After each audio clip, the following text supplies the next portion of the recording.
They wouldn't be able to store it anywhere. They wouldn't be able to pump it out of the ground. They got to have electric to do that.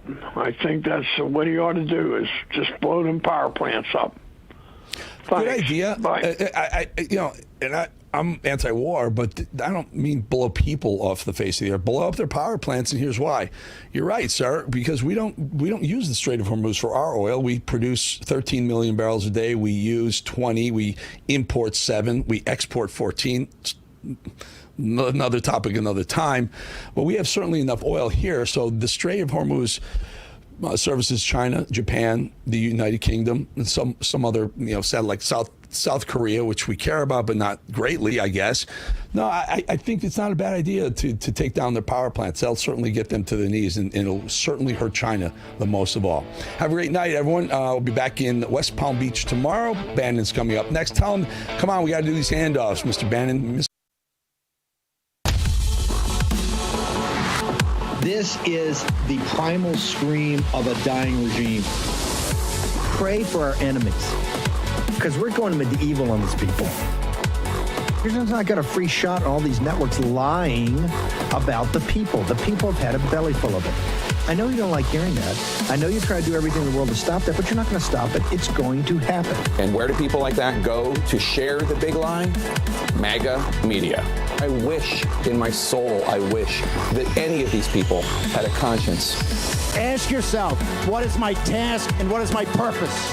If that answer is to save my country, this country will be saved. War Room. Here's your host, Stephen K. Bannon.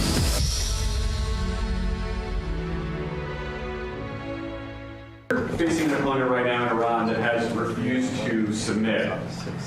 You seem optimistic now as you may be closer to a deal. What's different about this moment now than in other moments where a deal has seemed close? Well, why do you say they refused to submit? You don't know that. You don't know what's going on behind U.S. ships a few days ago. Yeah, no, a few days ago. It's a long time ago. In the world of war, a few days ago. No, they want to make a deal badly, and we'll see if we get there. If we get there, they can't have nuclear weapons. It's very simple. But what's not to submit? So they had a Navy with 159 ships, and now every ship is blown to pieces and lying at the bottom of the water. They had an Air Force, lots of planes, and they don't have any planes. They don't have any anti-aircraft. They don't have any radar left.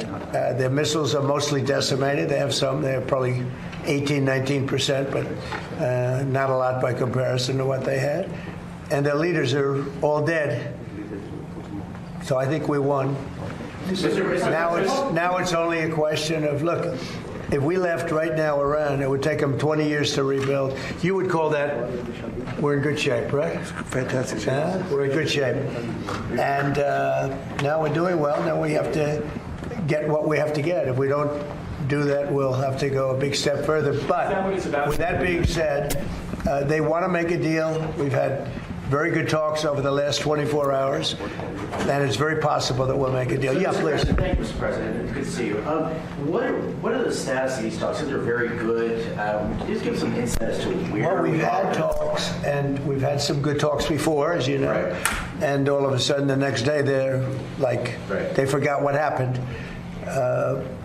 They're proud, like these guys are proud. Nobody more proud than these guys.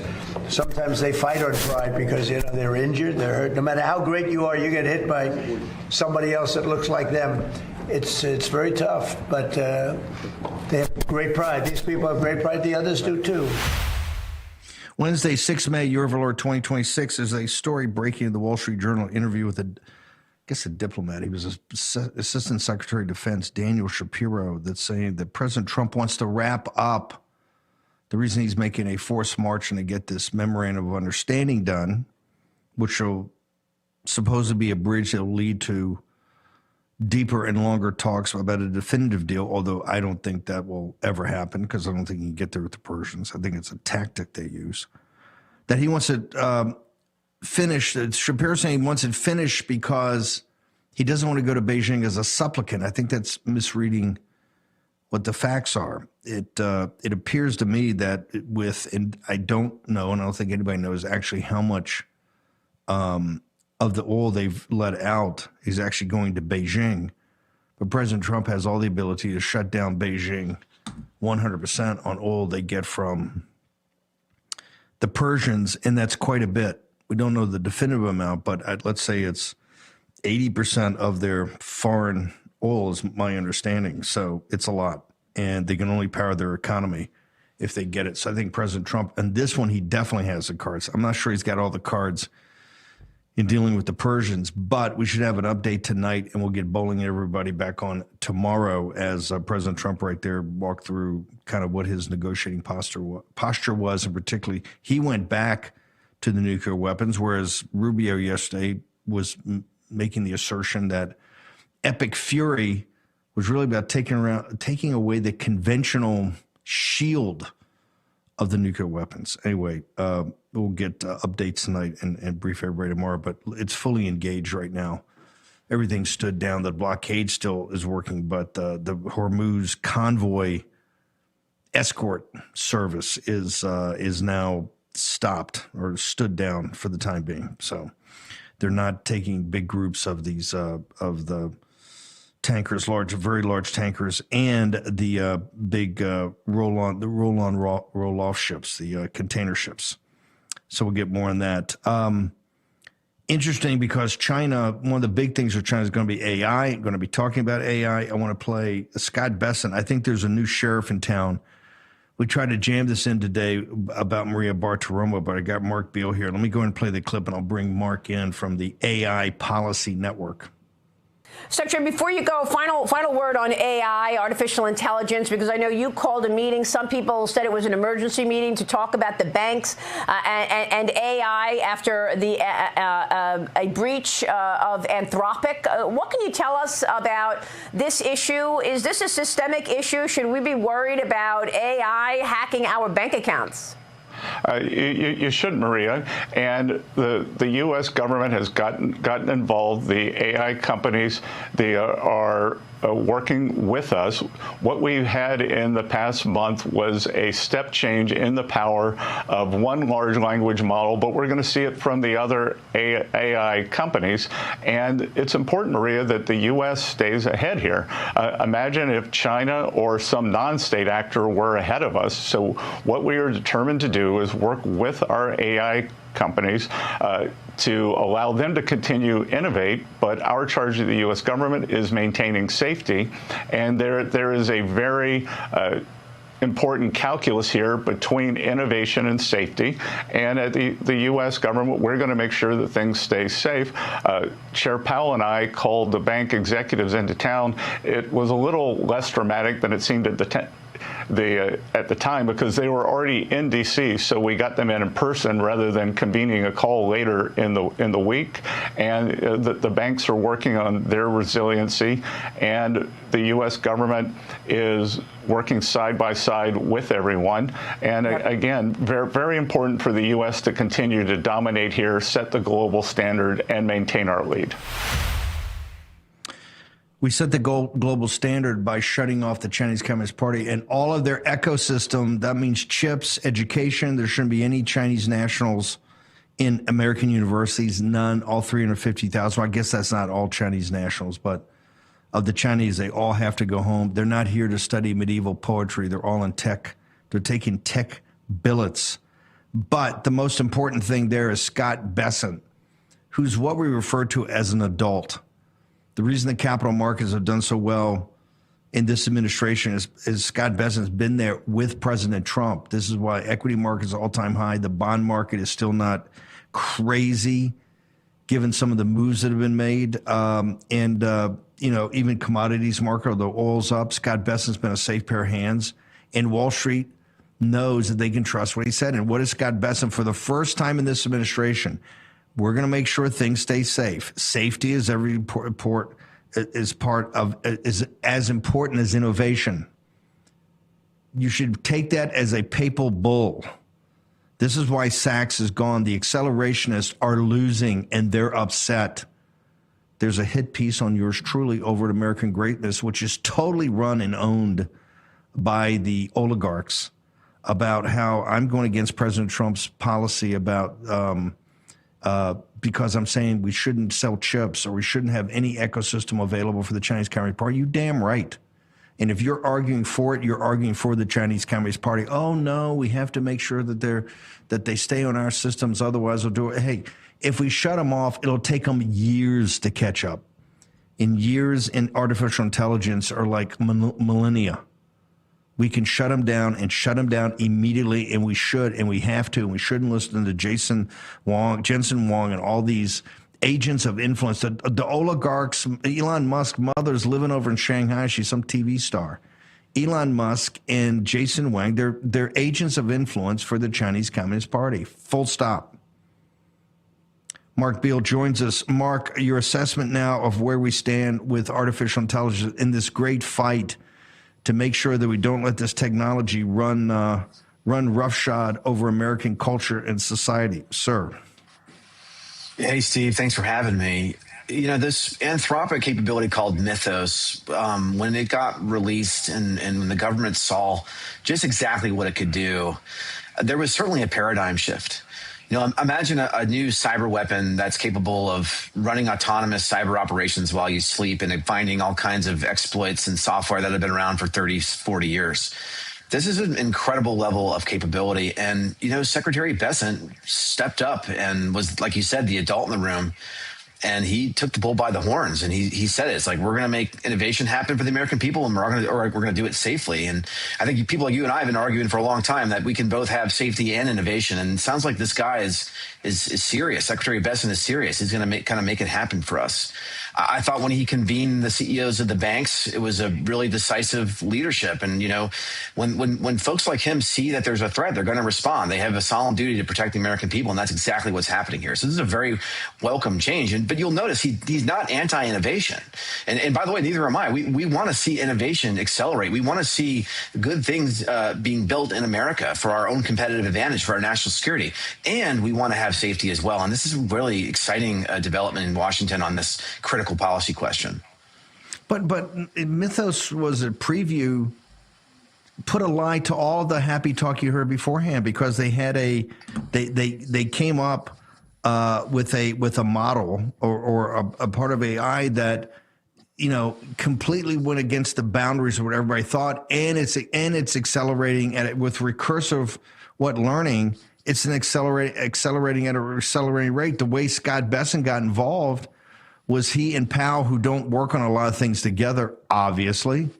They called the banks together, and the banks happened to be here. I think it was the week I did the Semaphore conference, and the reason Semaphore does it, the World Bank has a meeting, the IMF is here, so all the Jamie Dimon and all the guys are here. But if you remember the news reports coming out of there, is that they told the banks of what they have here with Mythos Review, you could evaporate a bank and all its systems in like a minute or two, including all your savings, your checking account, everything. It was that powerful, and it's getting more powerful every day. That's what got the bank's attention. It's what got Scott Besant's attention, sir.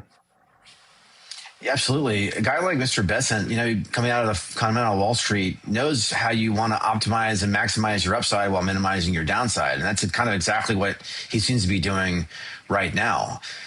We've gone for a number of years now pretending like this AI stuff is just another regular tech product. Well, the reality is that it's not. You can sort of plot points on a graph, and you can see just how far and how fast this has come over the last 3 years, and you can kind of have a sense on where it's all headed. And by the way, you know, there was a piece in Axios last week kind of talking about Mythos and how scary it is. I got news for you. These are still baby models. They're only just beginning to sort of come into their own. And as you said, there is this sort of recursive self-improvement loop. Basically, when the AI starts to make the next version of itself, and then that version makes the next version of itself, you know, we don't really know where that all leads and what that actually means. And there could be bottlenecks, there could be slowdowns, and there might not be. So whatever the case is, it's a welcome step forward toward increasing our preparedness to hunker down for what's to come. Because I do think there could be an incredibly bright future with this technology, but it has to be rightly guided. And Besant taking a stand here is an incredible first step. It's not going to be bright if we don't make sure that we got guardrails so we don't go over the abyss. I mean, the recursive part of it. Exactly. The problem with Mythos is that they're going to get down to like hours of where the model can recreate itself better. This was a cyber attack model that nobody knew, including the guys in the Pentagon. This was this huge fight with Anthropic about they wouldn't turn it all over to the Pentagon. We actually took Anthropic's position because we said, hey, we have to sit down and make sure we fully understand what's going on. And now, obviously, Anthropic is back in good graces, and they're kind of working through things with the government. We're going to have Tyler O'Neill now. Anthropic is like one of the best when it comes to that, but they're also kind of woke. And Tyler O'Neill is going to be on tomorrow to go through all that. I tell you, Mark, can you just hang on 1 second? We're taking a short commercial break. I know you got to bounce. It's a Friday afternoon in May. The Imperial Capitol is on fire.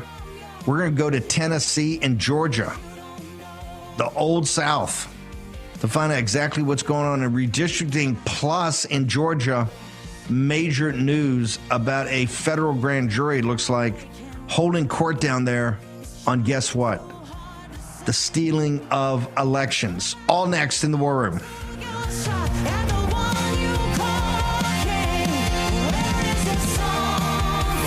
Hi, I'm Ben Cozy. Isn't traveling a pain in the neck? You're cramped, uncomfortable, and forget about Running on empty, brain fog, can't focus, and those sugar-loaded energy drinks? Sure, they spike you fast, then crash you hard.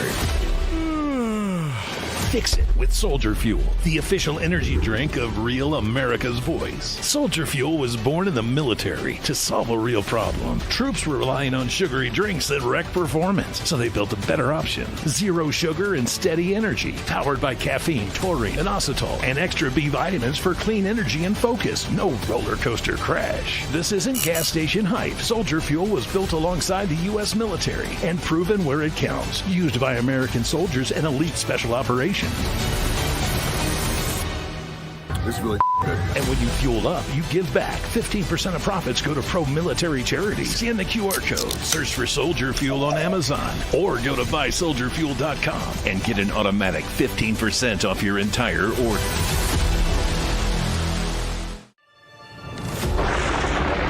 Through every storm, every moment of uncertainty, everybody needs to pray for Charlie Kirk right now.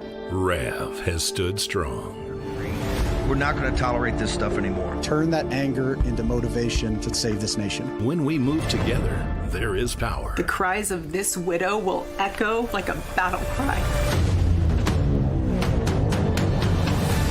This is more than news. It's a movement. This revolution of people taking their countries back. A turning point. A chance to be part of something greater than yourself.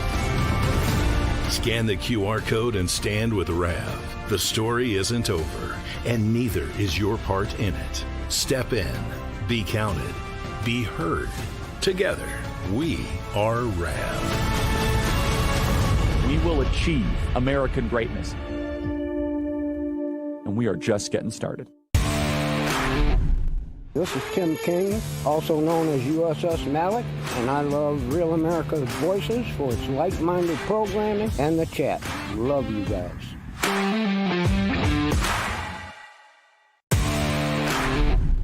Flashosaurus in the chat. I love Real America's Voice because I can watch news being delivered to me live while I chat with the family I love.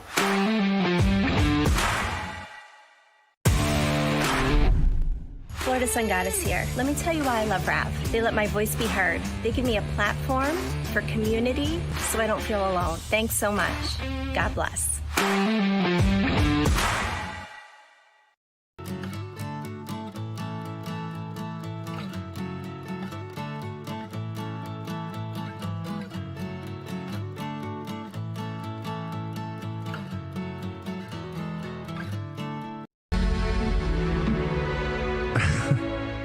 It's obviously Wednesday afternoon, or I'm a time traveler, one or the other. No, it's not Friday. It just feels like a Friday. Victory after victory. Mark, I don't want, and you've been such a warrior as also so many of the men and women we've had on here that are fighting this to make sure this thing is safe or something has some modicum of safety. We can never take our foot off the gas. And we always have to be vigilant, and I mean working nonstop as people are, guys like yourself.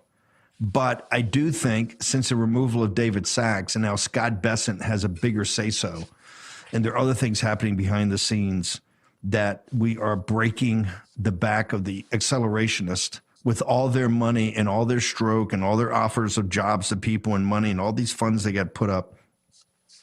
They are crashing up on the shoals. Where do we stand with the overall preemption bill, or what I call the amnesty bill? Right now, as far as I can tell, that seems to be dead in the water. Looking at we're already in May of an election year. Watching the vote counts and watching the different campaigns play out across the country. I think many of the friends of the kind of big tech movement and Congress have kind of maybe thrown in the towel, at least for this Congress, on trying to move anything like that ahead. Now, because the reason they're doing that in an election year is because people hate this, whether it's data centers, whether they hate the way these guys roll. They can't trust them at all. There's nothing trustworthy about them. And you're seeing a revolt of the peasants. The populist movement is sitting there going, we hate you guys and we'll turf you out if you push this. And that's why it's going silent to a degree, sir. I think that's right. I think I count myself among the peasant class. I think, look, some of this infrastructure we're going to need. We're going to need to reindustrialize America. But, where the tech industry, I think, miscalculated was they treated this like crypto.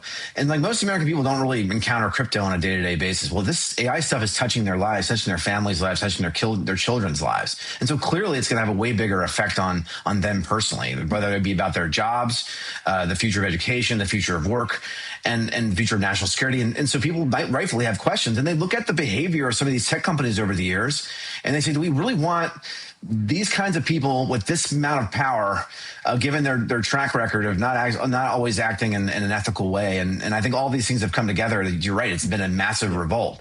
Now, of course, like people like me also worry that we go too far on the other hand, because we do have to figure this out and walk this fine line, because we can't just pretend that AI is not here. It is here. It's going to be important for the future of the country. I think President Trump knows this. We just got to figure out a way to put the right guardrails in place so that people can be safe and then we can have the innovation that we need to be successful. Well, the thing that buys us a lot more time is shutting down the CCP, but that's a topic for a different day. I know you've been spending a lot of time on this, and we'll have you back on. Mark Beal, in the interim, where do people go right now to catch up with you? Join the movement, AI Policy Network, the AIPN.org. You can become a member and track our activities here in Washington to try to help Congress make the right decisions on behalf of the American people. We're protecting life and liberty in the age of intelligence, and we'd love for you to join us. Make sure you join, folks. Another great opportunity here. Thank you, Mark Beal. Appreciate you. Thanks, Steve. Is Leahy up yet? I haven't done a sound check with him. Do we have Michael Patrick Leahy? We don't? Okay. No? Oh, we don't. Hey, Michael Patrick Leahy. I've got Jason Frazier and Cleta Mitchell in Georgia, but I want to give them a little more runway. Brother, please tell me that Governor Bill Lee stepped up and did the right thing. The legislature is going to do the right thing, that we're going to go to a perfect map in the volunteer state of Tennessee, sir? Yeah, we will have a 9-0 map by probably 5 p.m. tomorrow, maybe 9 p.m. tomorrow. Governor Lee stepped up. There's a special session. It's ongoing. I've seen the map, and it's interesting. The least Republican of these districts is R plus 11. I think actually might even be R plus 15 in the latest configuration. That's what the map they're looking at. The first district with Harshbarger remains basically the same. The second district with Burchett, the same. Fleischman, the third district, pretty much the same. The fourth district with Desjardins is the same, but it adds a third of Davidson County. The sixth district, parts of Davidson County, gets all of Wilson County, drops a few of the rural counties. The seventh district is largely the same. The big change is the fifth district. That's Andy Ogle's district. That had been part of Davidson County, half of Wilson, Williamson, Marshall, Murray, and Lewis. That has changed dramatically. I just talked with Andy. He's in the new fifth, which is basically the western part of Williamson and Murray County, and then it stretches all the way up to Clarksville, and then all the way over to Lake County on the Mississippi, and then down to Shelby County. And that goes from an R plus 8 to an R plus 18. And how is he? I take it he's pretty excited, although it's not his old totally his stomping grounds. Well, yeah, he lives in that district. I just confirmed it, that he lives in the district. No, it's a very, very good district for him. Then we have the 8th district, which is probably going to be Kustoff's, which is part of Shelby County, part of Jackson. That's, I think, an R+22. And then the 9th district is the open district. Previously, in the old map, the 9th district was, in essence, the city of Memphis, majority black district. Now it's got a little bit of Shelby County, and then it runs all the way over with a bunch of rural counties to the east, and then up towards Williamson County and Murray County. So that's one heck of a district. And that's now R plus what? Well, that one I think is like R+20. So all of these districts. I love the volunteer state. Such a great state. This is why people are pouring into it. Tell me about Stephen Cohen. I mean, well, he's feasted off that forever, correct? That unconstitutional district. Yeah, the majority black district in Memphis. He's easily won re-election. You know, he was elected to the state senate in 1982. I think in 2006 he was elected to the House. He's had a safe run there forever. He went down to the Capitol yesterday and was whining and complaining. The guy's so old he needs a cane to walk around, and he, you know, there are a couple thousand people down at the Tennessee General Assembly complaining about it, but they will have no effect. My sources tell me that this will be a done deal by close of business tomorrow. Close of business. 9-0 in Tennessee, sir. That's pretty extraordinary. Yeah. There will be, of course, a legal there's a couple little things that have to happen. There was a state law that prohibited mid-decade changes. That law will be changed, allowing it. But then, you know, the governor will sign it probably by Friday. And then there will be the obligatory legal challenges. They will all fail because this is completely in compliance with the 6-3 decision, the Calais decision, by the Supreme Court a week and a half ago. Mark Elias will he'll suck his donors in for some money to go have a challenge, but he'll be beaten back. Won't work. Michael Patrick. Won't work. Yeah, will not work. We started this journey a couple of years ago with Tennessee. Was it 7-2 at the time, or was it 6-3? What did we start? We started this journey a while ago. Where were we?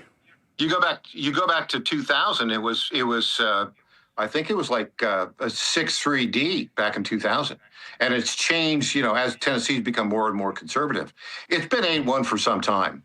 Memphis has been the lone holdout, but you know, Tennessee is a 65-35 Trump state, right? So, it's amazing. By the way, I am a big fan of legal political gerrymandering because it's totally constitutional, it's totally legal. And if we go full max, as you well know, if all the Republicans go full max, we'll end up with a House with maybe 250 Republicans and 185 Democrats. I think we can work with that. That is our next phase. First off, is to get a real census. Remember, Stephen Miller and I had it the first term that we weren't going to count any illegal aliens, and the guys over the Commerce Department literally collapsed and said, "You can't do this." We said, "Hey, the courts will back it up 100%. This is the way it ought to be. You can't count the illegal aliens." President Trump won't let that happen this next time. But if you get the illegal aliens out, you'll have 250 or better, right? I mean, Bovino tells us it's 100 million illegal aliens, and this is the business model of the Democratic Party, is it not? Totally the business model. Let's bring in the illegal aliens. Let's put together all these fraudulent programs. Let's give them money and our friends money, and then have them vote for us. It's a business model. It's not a political model. Yes, Steve. Exactly. Michael Patrick Leahy, where do people go get your content? Go to TennesseeStar.com, and you can see all the latest breaking stories. It's fantastic. Now, do you have any time off? Are you still at night school? Leahy's the only guy I know. Went to Harvard, then went to Stanford to get the MBA. Hold it. Harvard College, Stanford MBA. I mean, now he's at night school becoming a lawyer. Everything he does is tainted by that. How much longer you got in night school? I got a couple of years, but I just finished the constitutional law final exam, the civil procedure final exam, and boy, those things come in handy when it comes to these kinds of issues, doesn't it? Don't they? It really did. That's why I lean on you. I go to smart guys. I always go to smart lawyers. Michael Patrick Leahy, thank you so much, sir. All right. Appreciate you. Thank you. Always. Great news out of Tennessee. Look what just happened in a couple of days. You're going to see others happening. But, folks, we got an issue.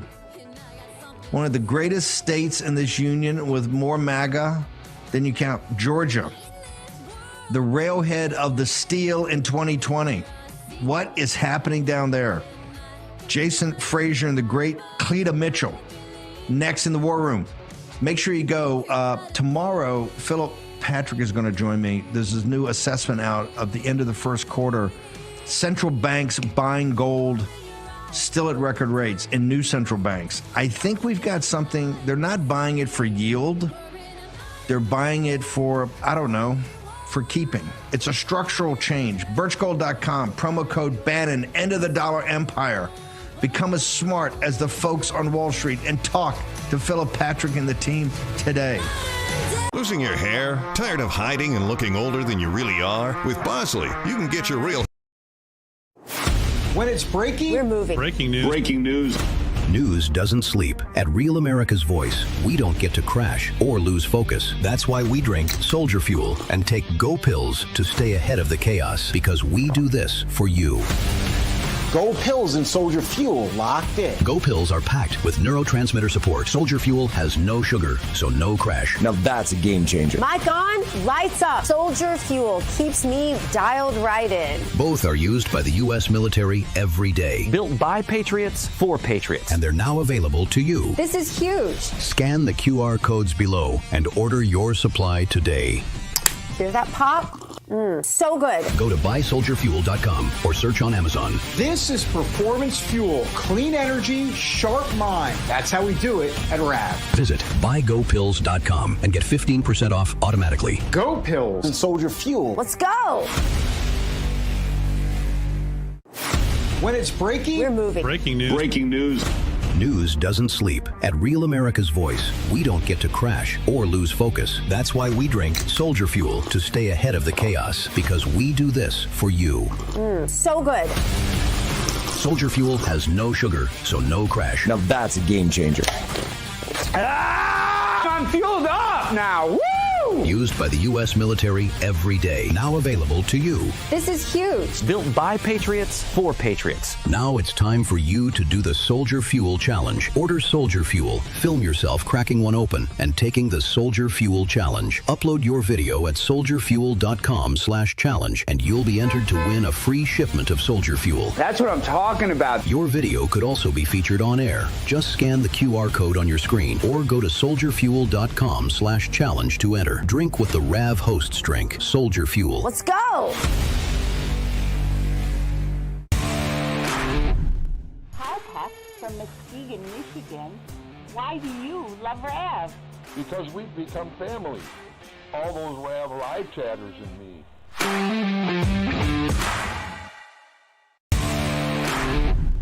Hi, this is Kelly Renee from Northern California Hills, MAGA country. The reason I watch Real America's Voice is for the faith, the family, and the freedom. Giddy up.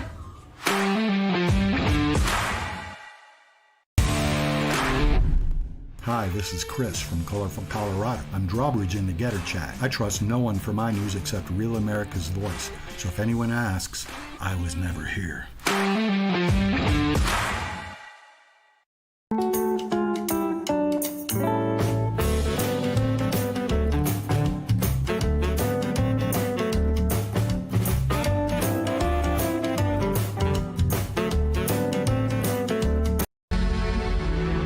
I'm going to get Ren and DeGrasse up tomorrow. Also, Paul Dan's going to join us. We're going to talk about South Carolina tomorrow. Tonight, we got to talk about Georgia. By the way, once again, Tennessee just shows you how it gets done. 9-0. And Stephen Cohen. I said the big three are Clyburn, Benny Thompson, and Cohen. In fact, I'll put Cohen and I've put Clyburn as number one because he's the one that got Biden in regime change. He knew exactly that it was stolen, 100%, no doubt. And Benny Thompson, who was one of the guys that put me in prison, he's third.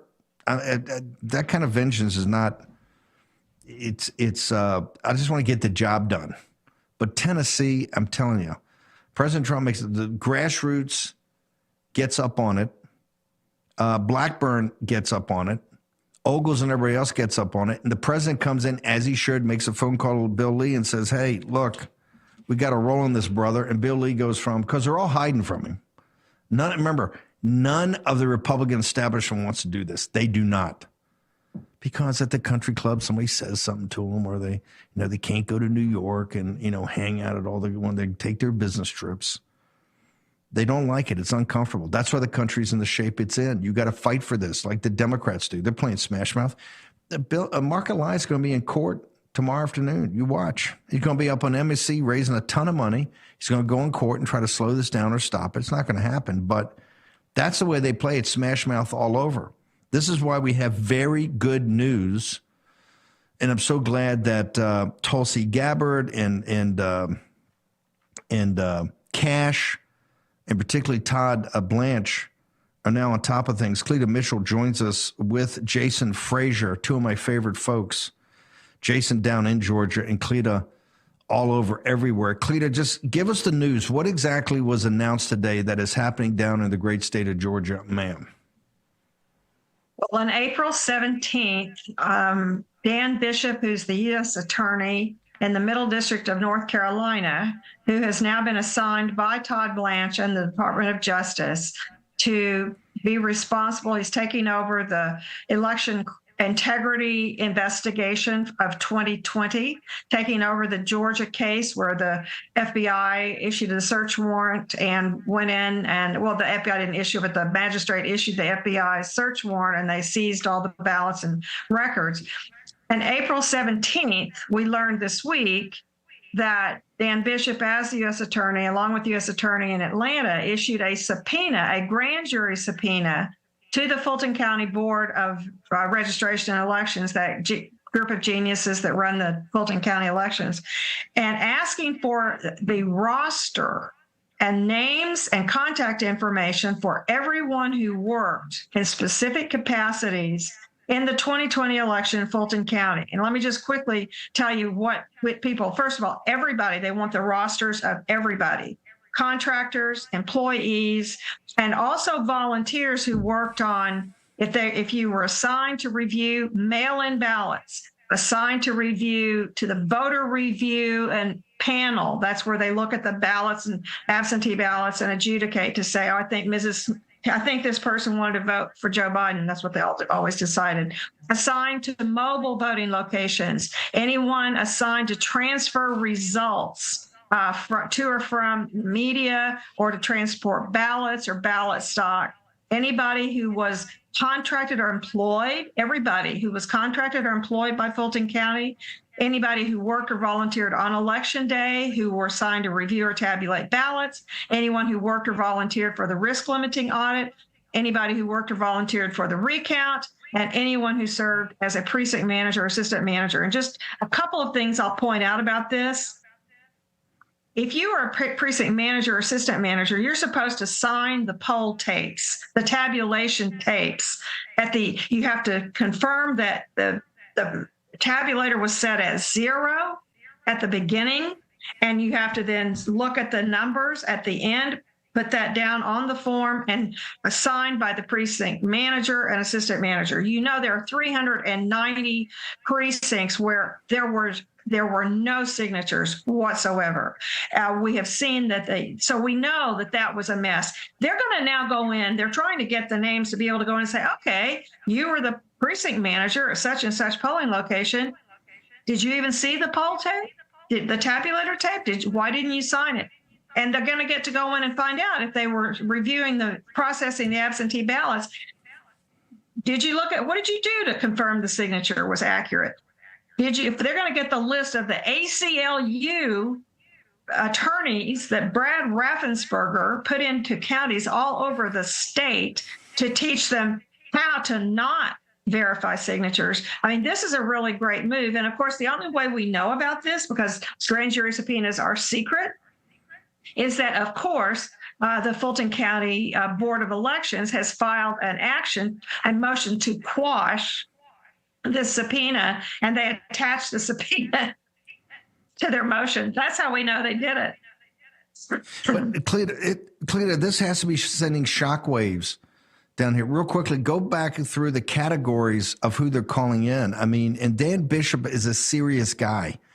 Dan Bishop is such a serious guy. I mean, if he's doing this, this is beyond real. So just give me the categories. Okay, just one more time. It's everybody who was paid by the Fulton County Election Board, whether you were a contractor. Remember, they hired these temporary firms. So one owned by Stacey Abrams, by the way. So anybody paid as an employee or a contractor, and anyone, whether you're paid or a volunteer, to review mail-in ballots. If you were part of the voter review board, if you were part of the mobile voting locations, then, I mean, all these names, they want names and contact information.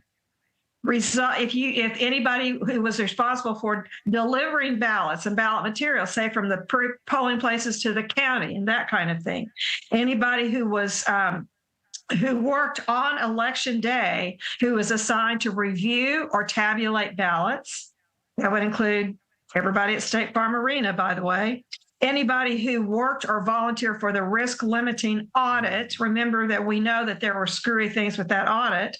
Individuals who worked or volunteered for the recount. Now remember, we know that people forged and put the wrong information on those batch reports. They might say on the batch report that the batch is 100 ballots. They might have written down that Joe Biden received 100 votes. Which they did. We have the records. We see those batch reports. Then you look behind and start counting the ballots. And what you see is that, well, Biden didn't get 100. And everybody else got 0.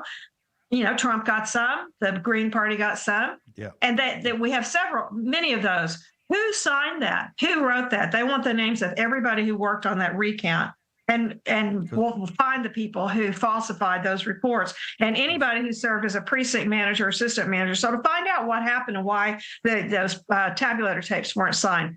It's a really brilliant move. Yeah. And of course, I'm sure that, well, they are. Their hair is on fire to think that somebody would dare to ask who is actually working on the election. Yeah. Hang on for 1 second. Jason Frazier, are you outside the grand jury taking photographs? I know you've been fighting this one for a long time. We're going to have photos of the guilty, excuse me, they're not guilty, of the accused, sir? You know, I really thought about driving down there because I was given an email the night before this was supposed to start, and I'm like, you know, I'm about 45 minutes from there. I could sit in the parking lot and just see who walks in, but I opted not to.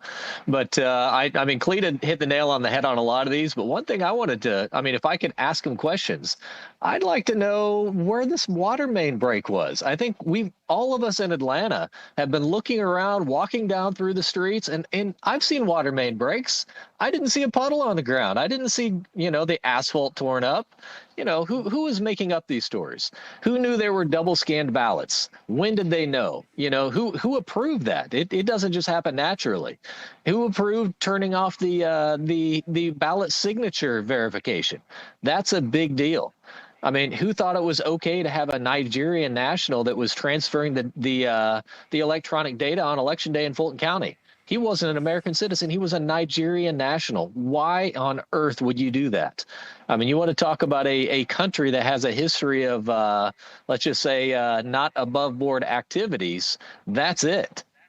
So I would like to ask a lot of questions, but I mean, when it really comes down to it, the timing of this during a primary election, it would make me want to be honest if I were a shady character. So it just raises the eyes. It puts some pressure, and let's be honest, we need to get to the bottom of this. People that say we need to move on, well, if I robbed a bank 5 years ago, they'd still be looking for me. We need to fix this. We need to figure out what happens. That way we can trust our elections moving forward. It's the biggest crime in the history of the United States, stealing a presidential election. Everything that Biden did was illegitimate. As we said from the very first moment, he had that phony inauguration with like 15 people showing up. He was an illegitimate regime. Cleta, I just want to reemphasize. So you got Dan Bishop. This is a criminal grand jury, correct? They're not calling people in there because of some civil thing or that. This is a criminal grand jury. They are investigating federal crimes, correct, ma'am? That is what they are charged with doing, yes. That we used to have, there still exists, but it's basically been depopulated, the Office of Public Integrity and at the Department of Justice. And it was their responsibility to investigate election crimes and to prosecute election crimes. But of course, that is the office that Jack Smith came from. And that office became a hotbed of left-wing activism. So this Justice Department under President Trump, they've decided to vest the responsibility for prosecuting those election crimes in one U.S. attorney. And that is Dan Bishop. That's who they've selected. And so I know that he is working on building up the capacity, and he stepped into this after the search warrant was issued, after all the records and ballots were seized. And so he's trying to piece together everything that happened in 2020. And I think that this move to talk not just to the people at the top, not to the people who ran the scheme and covered it up for 5 years, but to talk to the people on the ground who are actually doing the work. And nobody's ever talked to them. I'll tell you what this does show, Steve. This just demonstrates that it was intentional and that there was never any investigation. This is something the Justice Department of the United States of America should have done immediately in January of 2021.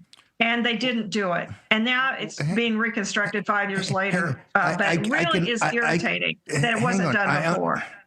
It's irritating it's not done before, but the Justice Department was illegitimate, right, under Merrick Garland. And you had, hang on. So Jason Frazier, why hasn't the state of Georgia, you got Kemp, you got all these highfalutin country club Republicans down there, why did they never lift a finger? And now they're doing the exact same thing on redistricting. Why is the state of Georgia, which is one of the most MAGA states, you've got so many great patriots down there, it's the railhead of so much, but it was where it's stolen.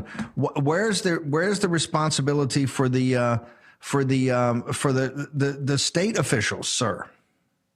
You know, it's been very frustrating as a Georgia resident down here. We've got Brad Raffensperger, who has done nothing except go around and say we have the cleanest voter rolls in the country, but not do anything to fix our elections.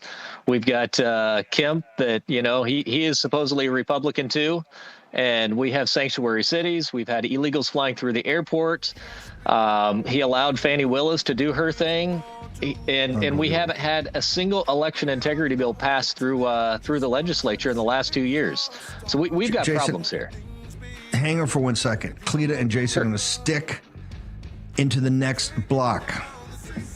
Unbelievable. This great state of Georgia. Citizens in Georgia, you're getting stiffed by a country club Republican Party. Short break. Leaf Filter is America's #1 gutter protection system. Yeah, because it's built right. When it's breaking, we're moving. Breaking news. Breaking news. News doesn't sleep. At Real America's Voice, we don't get to crash or lose focus. That's why we drink Soldier Fuel and take Go Pills to stay ahead of the chaos, because we do this for you. Go Pills and Soldier Fuel locked in. Go Pills are packed with neurotransmitter support. Soldier Fuel has no sugar, so no crash. Now that's a game changer. Mic on, lights up. Soldier Fuel keeps me dialed right in. Both are used by the U.S. military every day. Built by Patriots for Patriots. And they're now available to you. This is huge. Scan the QR codes below and order your supply today. Hear that pop? So good. Go to buysoldierfuel.com or search on Amazon. This is performance fuel. Clean energy, sharp mind. That's how we do it at RAV. Visit buygopills.com and get 15% off automatically. Go Pills and Soldier Fuel. Let's go. When it's breaking, we're moving. Breaking news. Breaking news. News doesn't sleep. At Real America's Voice, we don't get to crash or lose focus. That's why we drink Soldier Fuel to stay ahead of the chaos, because we do this for you. So good. Soldier Fuel has no sugar, so no crash. Now that's a game changer.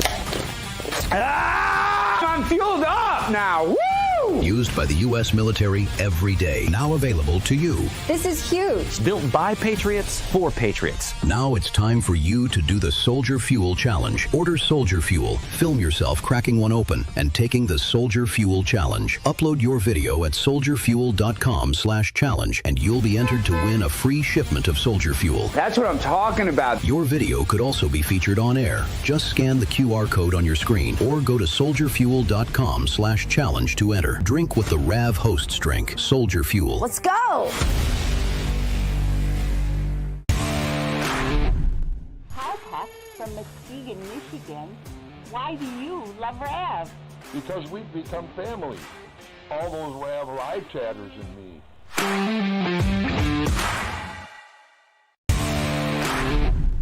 Hi, this is Kelly Renee from Northern California Hills, MAGA country. The reason I watch Real America's Voice is for the faith, the family, and the freedom. Giddy up.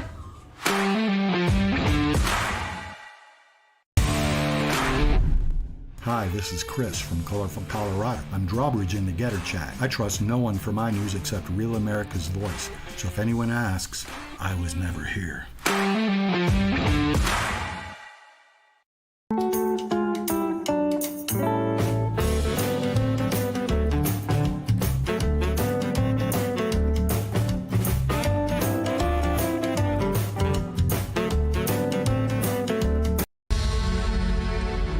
Cleta Mitchell, why are we, Dan Bishop and a federal criminal grand jury, we're doing that? Why, Merrick Garland wasn't going to do this because it exposed how they got in office illegally as an illegitimate regime. Right. Why didn't Brian Kemp and all these big shots down in Georgia lift a finger on this exact topic for years, ma'am? Because they were part of the steal. They were part of it. Brian Kemp would not lift a finger when Brad Raffensperger wouldn't lift a finger. Chris Carr wouldn't lift a finger. All of these constitutional officers, Jeff Duncan, who was lieutenant governor at the time, he was out on CNN every day attacking Trump after the election. And, you have people down there that they wanted Trump not to be elected, to be reelected. And then Brian Kemp, a couple of people took to him this data about these problems where you have fake, you have votes, but there are no people associated with those votes.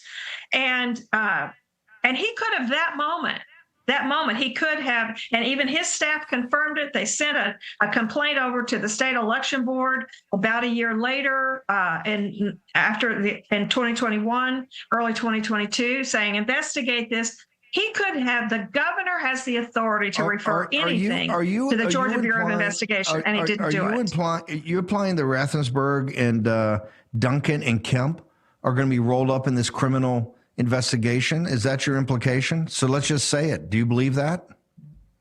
No, I don't know that. I don't know, because the thing about it is, I know well, some of the if you're things saying, that they did that cost us the election. Hang on. If they knew there was this information, they didn't turn it over to be investigated, that's a crime.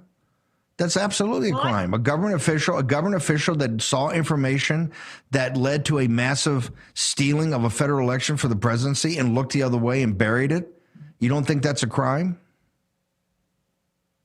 Well, I think that the things that Brad Raffensperger did in advance of the election, I don't know if they're criminal, Steve. I mean, that's the problem that we need more. We need the facts of it. I know that he covered everything up, but we found out after the election that he had all these ACLU people that he brought in. We found out after the election, and some of this we found out 2 years later, about how all of these batch reports were just wrong. They're deliberate. That's not an accident. Somebody doesn't say on a batch report, here are the results in this batch, and put 100 for Joe Biden, 0 for anybody else. That's an action. That's an act of commission. That's intentional. I know, but he was accountable. Anyway, we'll find out. But Dan Bishop brought a call in Kemp. Y'all call him the Raffensperger, Duncan, all of them. Raffensperger's mini-me. That guy, bring them all in, right? That whole rogues gallery, and they ought to start. They ought to start with Kemp. These people. Vote against these people. Early voting is started. I got that. I got that. Stop. I got that. Of course, we're going to vote against them. They got to be held accountable in a criminal court. What they did was crimes down there because they wanted Trump gone. And just, hey, let's get him in front of a grand jury and we'll see. Kalita, where do people go? You keep him. Do what? Okay, good. The one thing that's great about this is, remember when you do an criminal investigation, they start with the small people, and then they work their way up. That's why this is so brilliant. Because those people. What? Because they're going to flip those. They're going to flip those guys. They're going to tell these clerks, "Hey, you're going to spend 8 years in a federal prison unless you cough up exactly what happened here," and you're going to see them. Exactly. You're going to see them. You're going to see them chirping. Where do people go, ma'am? At Cleta Mitchell on X, and visit our website on electionintegritynetwork.org. And we're getting ready to publish a model election laws handbook developed over the last years by volunteers all over the country. That is the gold standard for what these election laws need to say, and then to make sure that we start having integrity in our elections again, thanks to the volunteers and the patriots all over this country. The way you start having integrity in elections is send Kemp to prison. You send Kemp to prison, people will start saying, "Hey, I got to pay attention to this. I can't be Rathensberger too. Yeah, I want the big fish. I want the Bush operative. He's a Bush operative. Remember, he's Secretary of State for 8 years. He's the Bush operative in Georgia, and Georgia should be ashamed of themselves." Thank you, ma'am. Jason Frazier, where do people go to keep up with all the great content you're putting up, sir? Yeah, you can follow me on X at Jason Frazier USA. Is it too? Do I have a too big a reach there to think that Kemp and Rathensberger will get rolled up in this, sir? You know, I really hope they will, and I wouldn't stop there. I mean, Gabe Sterling, he's running for Secretary of State. Sterling. He was right in it. These are people that cannot win. They need to go away. No, Cleater's right in that. Frazier, you're fantastic. Thank you, sir. Appreciate you. Thank you. Mike Lindell's out again, being running for governor today. I've got Trevor Comstock. Trevor, people rave about your company because you put out products very slowly. Your handcrafted manufacturing. Talk to us, sir. Why do people love your company? Because they love your products. Why? Yeah, great to see you, Steve. On that note, too, we are rolling out 2 new products. I'm hoping by the end of this week. But with the time I had, I at least wanted to mention that today is the last day, technically, of our Mother's Day sale. So if you did want to still take advantage of it, you can use code MOTHER at checkout for 15% off any one-time order. And then I also just wanted to highlight one of our more popular products, probably our 3rd most popular product behind our beef liver and tallow moisturizer, which is our multi-collagen supplement. And in terms of collagen, you know, a lot of people don't realize, but collagen is the most abundant protein in our body. It's what does everything from keeping your skin firm, your joints flexible, as well as your hair and nails strong. But unfortunately, after the age of 25, typically, natural collagen production does start to slow down quite a bit. So over time, this can just lead to common signs of aging like wrinkles, weaker joints, as well as digestive issues. So collagen, you know, plays a huge role in maintaining overall health. And I've said it before, but unfortunately, modern diets really don't provide enough of it. So that's why supplementing with a high quality collagen source can be extremely beneficial. So, you know, if you're looking to improve skin hydration or maintain stronger joints, collagen is a pretty simple and effective way you can do that. And what's great about at least our collagen specifically is it's formulated with 3 sources of collagen. So you do get types 1 through 5 collagen, which is the full spectrum. Oh. A lot of other collagen supplements don't offer that. Where do people go right now? I want them to go right now to your site. Yeah, you can go to sacredhumanhealth.com, and then through today, you can use code MOTHER at checkout for 15% off any one-time order. And as always, just let us know if you have any questions. Thank you, brother. Appreciate you and appreciate what you do at the company. Thank you. Take your phone out. Text Bannon, Bannon, at 989898. Get the ultimate guide for investing in gold and precious metals in the age of Trump, not the era of Trump, the age of Trump. It's free, no obligations, and you can talk to Philip Patrick and the team. Stick around. Hour 2 is here. All the plants your yard needs without the hassle. That's what fastgrowingtrees.com. When it's breaking, we're moving. Breaking news. Breaking news.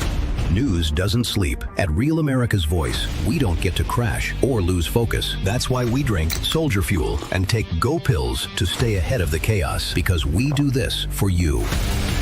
Go Pills and Soldier Fuel locked in. Go Pills are packed with neurotransmitter support. Soldier Fuel has no sugar, so no crash. Now that's a game changer. Mic on, lights up. Soldier Fuel keeps me dialed right in. Both are used by the U.S. military every day. Built by Patriots for Patriots. And they're now available to you. This is huge. Scan the QR codes below and order your supply today. Hear that pop? So good. Go to buysoldierfuel.com or search on Amazon. This is performance fuel. Clean energy, sharp mind. That's how we do it at RAV. Visit buygopills.com and get 15% off automatically. Go Pills and Soldier Fuel. Let's go. Sure, they spike you fast, then crash you hard. Fix it with Soldier Fuel, the official energy drink of real America's voice. Soldier Fuel was born in the military to solve a real problem. Troops were relying on sugary drinks that wreck performance, so they built a better option. Zero sugar and steady energy, powered by caffeine, taurine, inositol, and extra B vitamins for clean energy and focus. No roller coaster crash. This isn't gas station hype. Soldier Fuel was built alongside the U.S. military and proven where it counts. Used by American soldiers and elite special operations. This is really good. And when you fuel up, you give back. 15% of profits go to pro-military charities. Scan the QR code, search for Soldier Fuel on Amazon, or go to buysoldierfuel.com and get an automatic 15% off your entire order.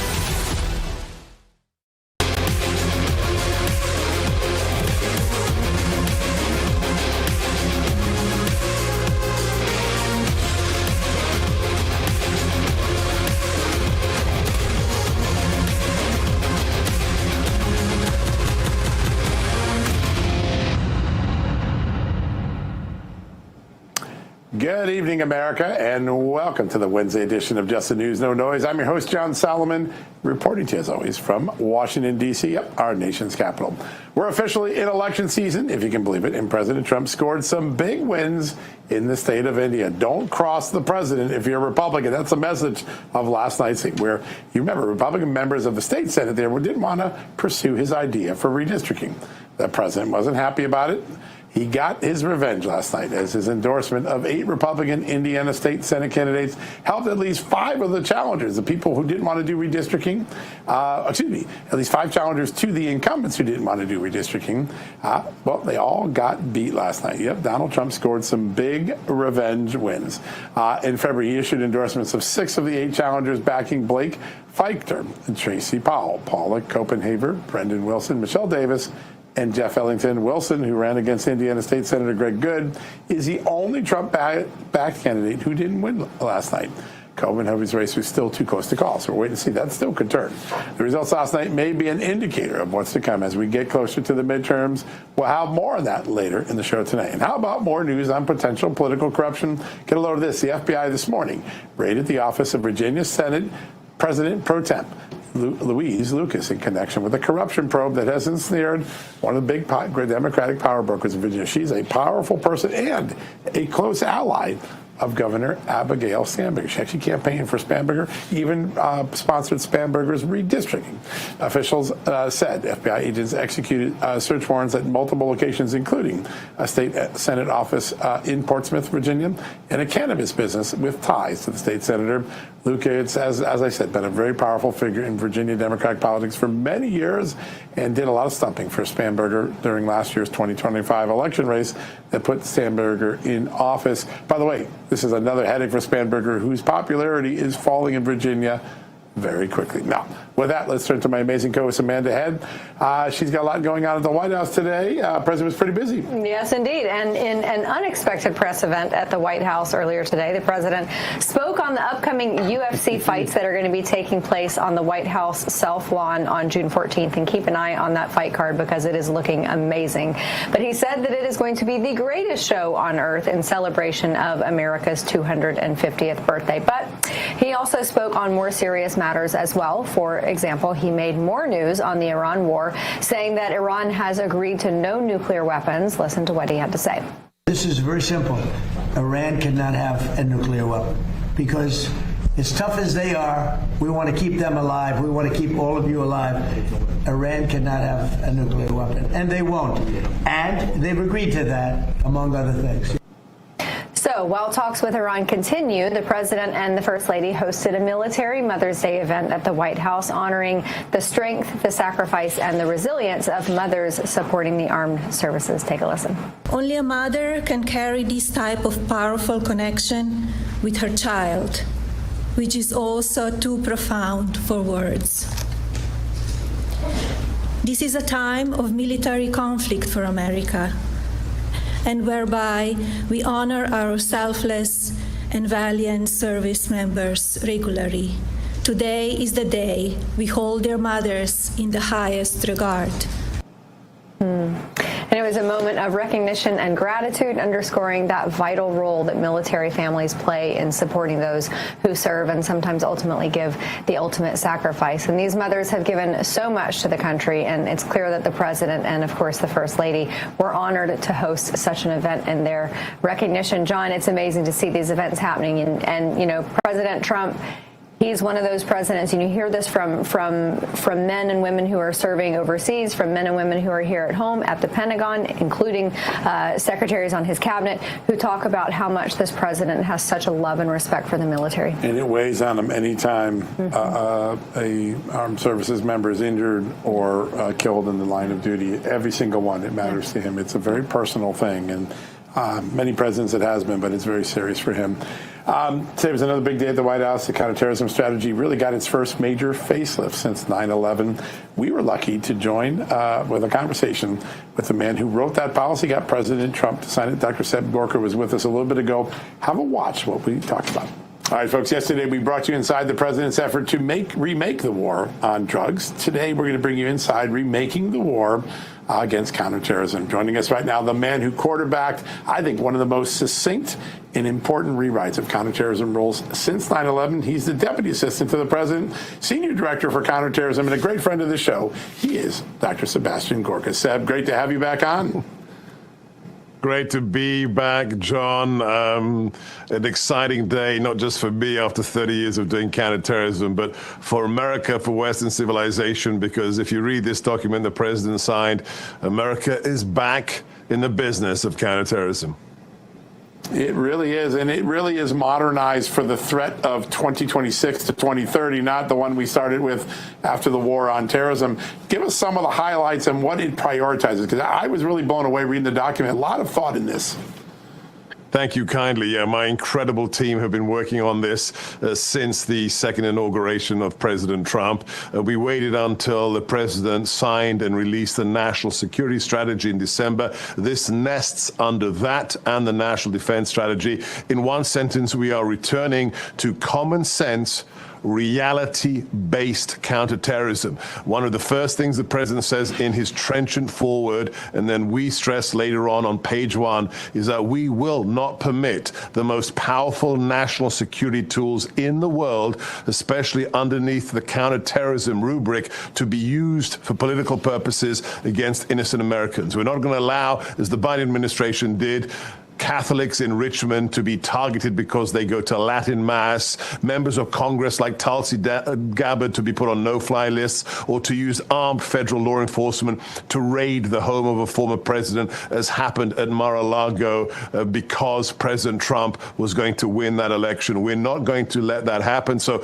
we're going to rip politics out of counterterrorism, and then we're going to focus on the real threats in 3 main threat groups. Number 1, the cartels, under the incredible leadership of the Homeland Security Advisor Stephen Miller, the new S1, the new Secretary at Homeland Security, Senator Mullen, and then, of course, the second category is my remit, the global jihadi movement, so dealing the ultimate death blows to groups like Al-Qaeda or ISIS. And then the third category, sadly, because the left has normalized violence or made it a permissible thing to do, we're going to identify and neutralize the left-wing radicals like Antifa, like the anarchists who took the life of my good friend Charlie Kirk, that have tried on multiple occasions to kill President Trump. We will not permit you to use violence against your fellow Americans for political purposes.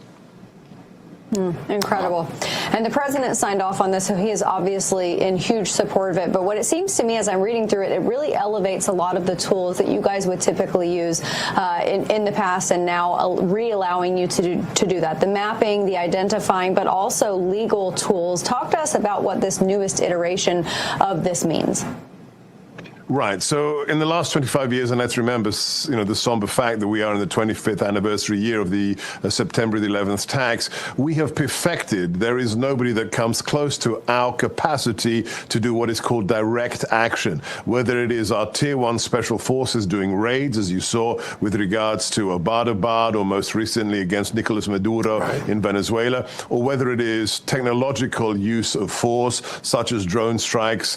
We are the best in the world.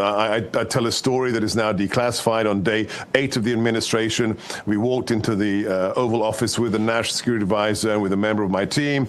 We put out this information on his desk about an ISIS leader the Biden administration had allowed to roam free across the Middle East and Africa for 18 months. The president said, "What do you mean? We've been watching him kill him." He took his iconic Sharpie pen. He ticked the go box on the orders. Less than 30 hours later, I was in the sit room with the National Security Advisor, with my team colleagues, and we watched that ISIS leader who had killed Americans and who was plotting to kill Americans be removed permanently from the battlefield by one of our drones. We are the best at what is technically called the find, fix, finish. But you can kill a lot of jihadis and they'll just recruit new foot soldiers. So this strategy talks about the other tools available to us, the incredible threat finance tools that the superb team at Treasury under Scott Bessent and at the State Department under Secretary Rubio used to strangle the lifeblood, which is the money, which is the movement of recruits into these threat groups. And then lastly, because, this is my passion, the center of gravity of groups like Al-Qaeda is the ideology. You can kill terrorists till the cows come home, but at the end of the day, you have to demoralize and delegitimize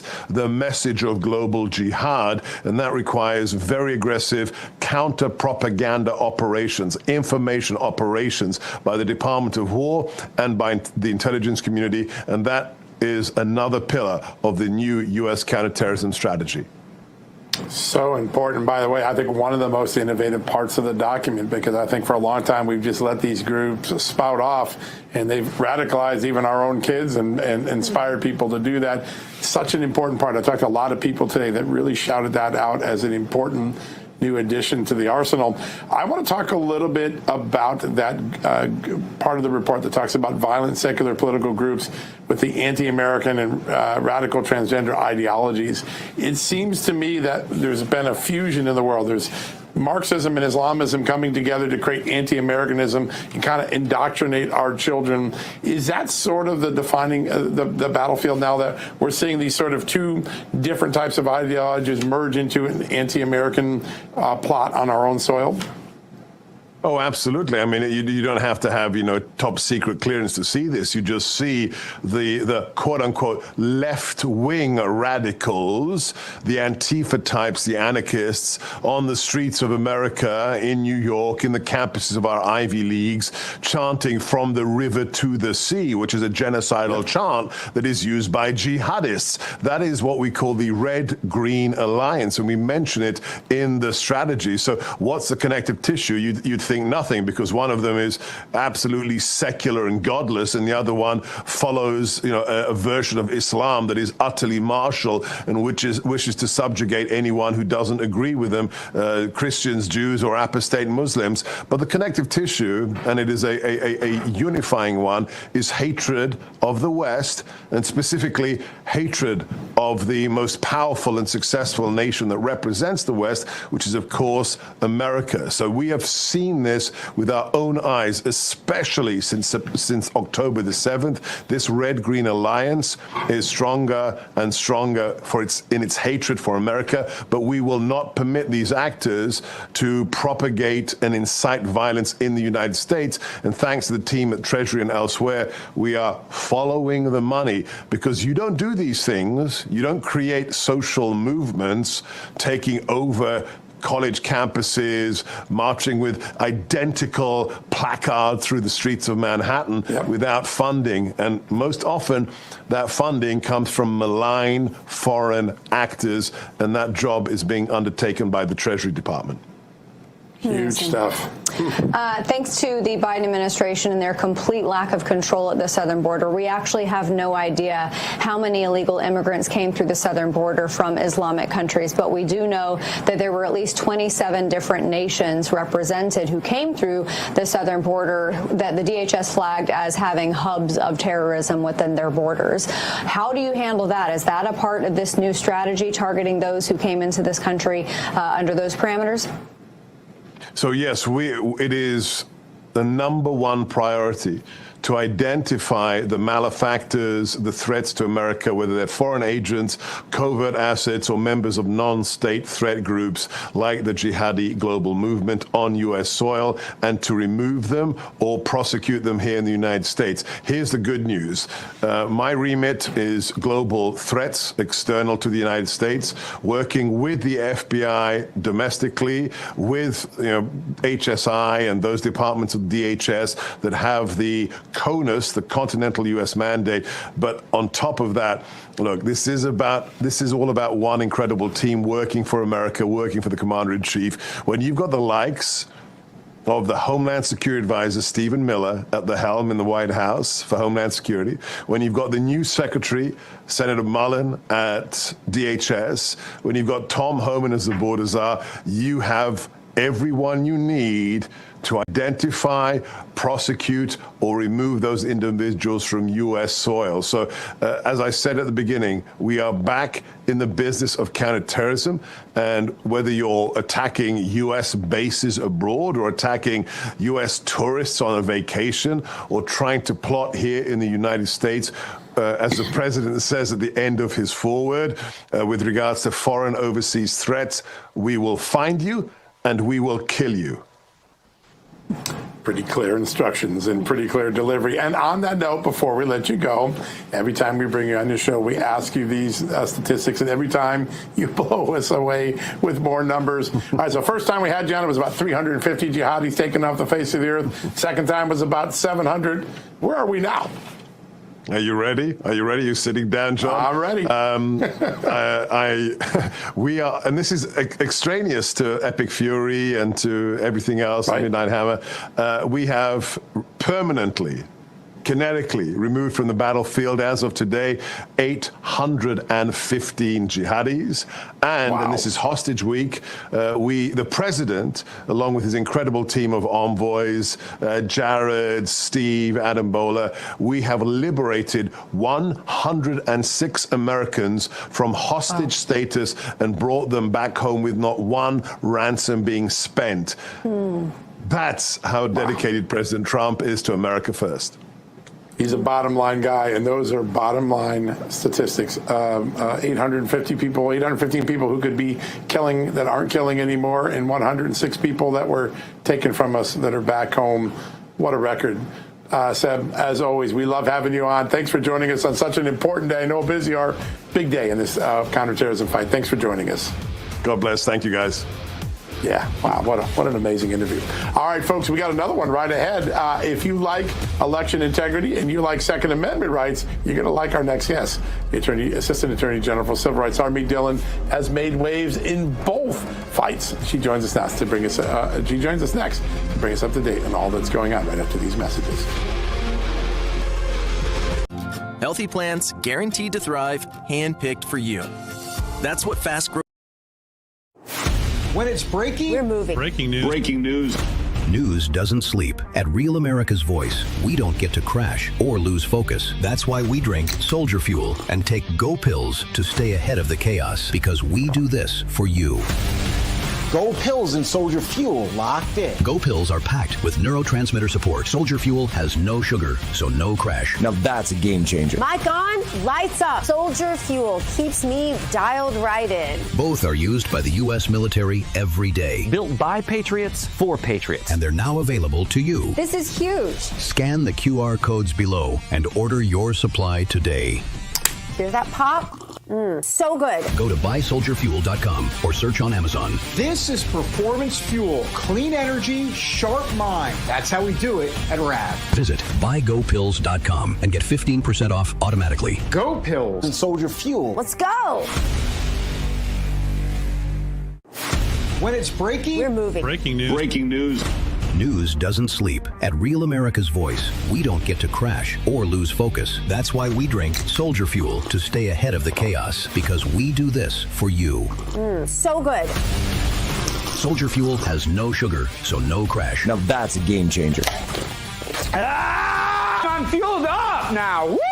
Used by the U.S. military every day. Now available to you. This is huge. Built by Patriots for Patriots. Now it's time for you to do the Soldier Fuel Challenge. Order Soldier Fuel, film yourself cracking one open, and taking the Soldier Fuel Challenge. Upload your video at soldierfuel.com/challenge, and you'll be entered to win a free shipment of Soldier Fuel. That's what I'm talking about. Your video could also be featured on air. Just scan the QR code on your screen or go to soldierfuel.com/challenge to enter. Drink with the RAV hosts drink, Soldier Fuel. Let's go.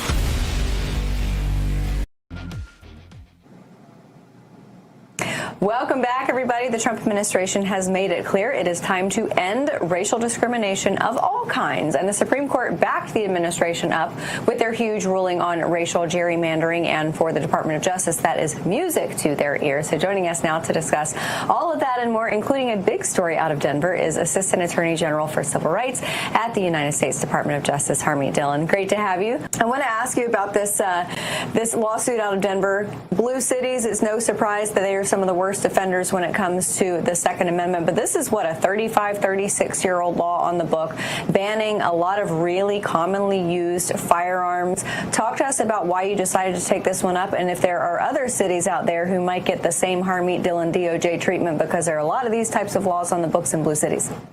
So first of all, I'm really excited about this. I want to thank the president for setting the tone at the beginning of his administration and having an executive order that made clear that the Second Amendment is a first-class right in the United States. And both Pam Bondi and Acting Attorney General Todd Blanche have fully backed that up. And so we demanded that Denver end its criminalization of its citizens owning, let's just, use a shorthand, AR-15s, semi-automatic rifles, and a number of other firearms that are in common use in the United States. And they said no, in a rather terse letter yesterday afternoon, sued them this morning in federal court.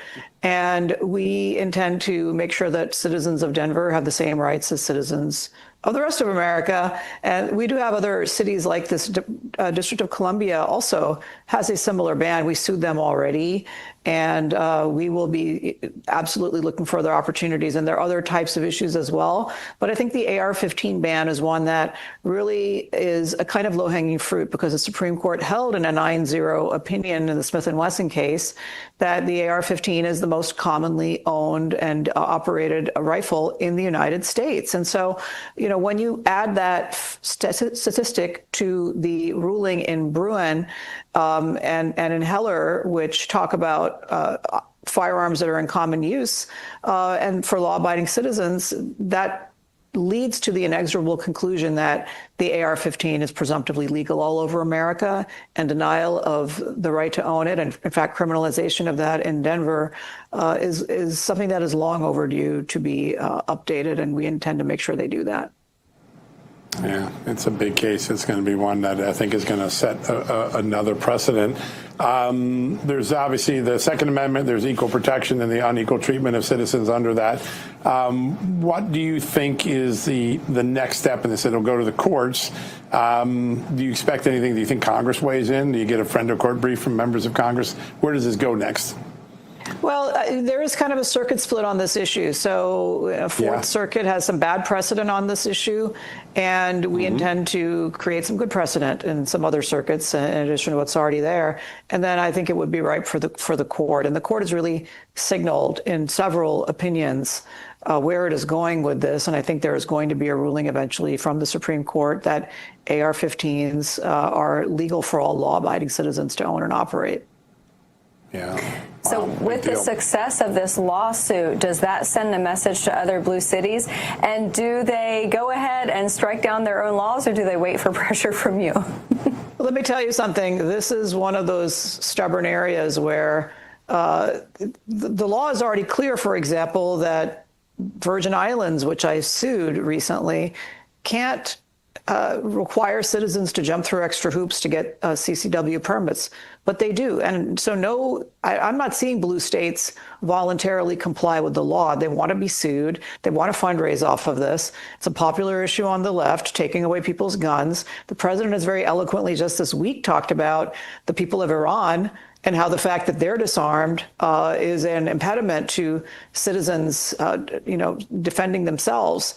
And we don't want that here in America. And in fact, it's contrary to our historical tradition. And the Supreme Court has ruled that all firearms regulations in our country have to have some basis in historical precedent from the time of the founders.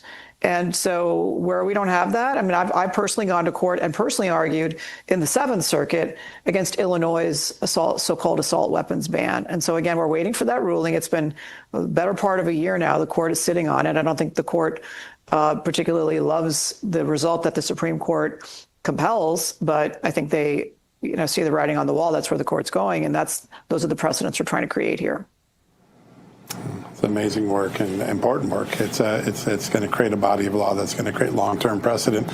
I want to turn to the Louisiana ruling. Before I get into the politics of redistricting, I want to ask about something broader at 30,000 feet. We now know the court believes you can't use race to affect college admissions. You can't use race to affect redistricting. And one logic you must ask, because there's a lot of programs in government currently that determine race when it comes to grants and contracts, is federal contracting, federal grant making another place where your office may look at whether those violate civil liberties of people? But we are looking at it. In fact, I've threatened jurisdictions over that very issue. We've sued jurisdictions that have race-based loan forgiveness programs and allocation of assets. And, if a city, I think Asheville, North Carolina was trying to pass a package of race-based benefits for people of lower income that preferred minorities over whites. And that's illegal. And I tweeted about it, and they immediately withdrew their program. But other jurisdictions have been tougher nuts to crack. I mean, Rhode Island has a loan forgiveness program that was for minorities only. That's illegal. And, we're negotiating with them over that after suing them, and on and on. Hiring cannot be done on the basis of race in our country. And so, again, what the president has done is really extraordinary. He's given us a mandate to wipe out DEI, and that includes racist affirmative action programs throughout the country, wherever the federal government touches them. And that includes just about everybody, because just about everybody gets federal funding. And so we're doing that. And we don't have enough bodies to do it as fast as I'd like, but we are doing it as fast as we can. What about Uncle Sam's own programs? There are loan preferences programs that are specific to race. There are contracting programs that are specific to race. Do those fall under the same scrutiny at some point? Well, we're not doing it in the same way. I mean, each of our government agencies has been tasked with eliminating racist policies, and everyone is going through that process. The DOJ sometimes confers with them about it. We're doing some comprehensive assistance and approval of different agencies and their rules and rulemaking to root out these types of illegal preferences. And, we welcome people to flag things for us, of course. But it's not just the government itself, but if you receive federal funding, you are required to follow federal law. The court is telling us what the federal law is, and the president is kind of nailing that home. Yeah. Harvey, before we let you go, you mentioned Illinois a moment ago, so I wanted to ask you, these, I think, 36 school districts or so in Illinois that may be teaching private gender classes to kids. Parents don't know about it. Tell us about this, and are you going to be looking at other states as well? I'm sure that this is happening elsewhere. Absolutely. So Illinois has a requirement that everyone from 5 years old up through high school graduates have different levels of sexual orientation and gender identity, SOGI, programming, to the point where 5-year-olds are being taught about gender identity, and 7-year-olds are being told about sex being assigned at birth, and that can change, and all this propaganda that is anti-scientific and, more importantly, may violate the rights of parents to determine whether sensitive material of this nature can and should be taught to their children or not. Now, of course, if it isn't being flagged for them or there are no opt-out opportunities, then the parents won't know and they can't exercise their constitutional rights. Just earlier this year in March, the United States Supreme Court, in a case called Mahmoud versus Taylor, reaffirmed that parents have a right to opt out their children from sexually charged programming like this. So we picked these 36 school districts because the Department of Justice actually has federal funds into these school districts. And so we can do this work immediately without having to get a referral from somebody else or jump through extra hoops. And so we're doing that. That's pretty amazing. You talk about speed. Denver said no yesterday. They got sued today. That's pretty fast by any standard, not alone government standard. Pretty impressive.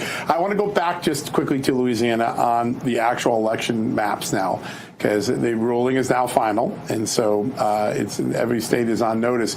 When you look at California and Virginia's election initiatives, both of them mention race and ethnicity in there. Are states that have done this with any inkling of race and ethnicity, are they going to get notifications from you?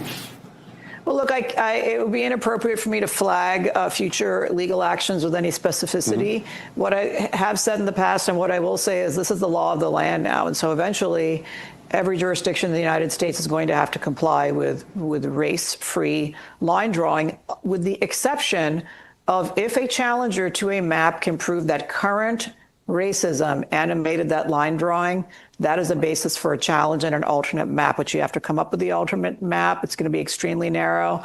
And so some states have race in their constitutions as a requirement in districting. Some cities have that. That's now illegal. So the field is ripe for legal challenges, not just by the Department of Justice, but of course by private plaintiffs, candidates, et cetera. And so, we are looking at, we have a task force here. We're looking at, sort of priorities on this front. Some states are doing this voluntarily, and I want to be very clear, gerrymandering hasn't been outlawed. The Supreme Court has said that political gerrymandering is legal and is going to be continuing to happen. And so many states have looked at what happened in Calais. Several states have called their legislatures back into session. Some of them are ready with potential new maps to pass. If the court went this way, the court went this way. And so I think we're going to let the politics play out for a bit before deciding if the DOJ needs to wade into it or not. Great. Absolutely. Well, I imagine the city of Denver got a little bit of whiplash this morning because you move so incredibly fast on these things. Assistant Attorney General for Civil Rights at the DOJ, Harmeet Dillon. Always a pleasure to have you with us. Thanks for having me. Absolutely. Thank you. All right, everybody. And coming up, will the midterms end up being a bit better for Republicans than most expect? Possibly. We'll get into that next.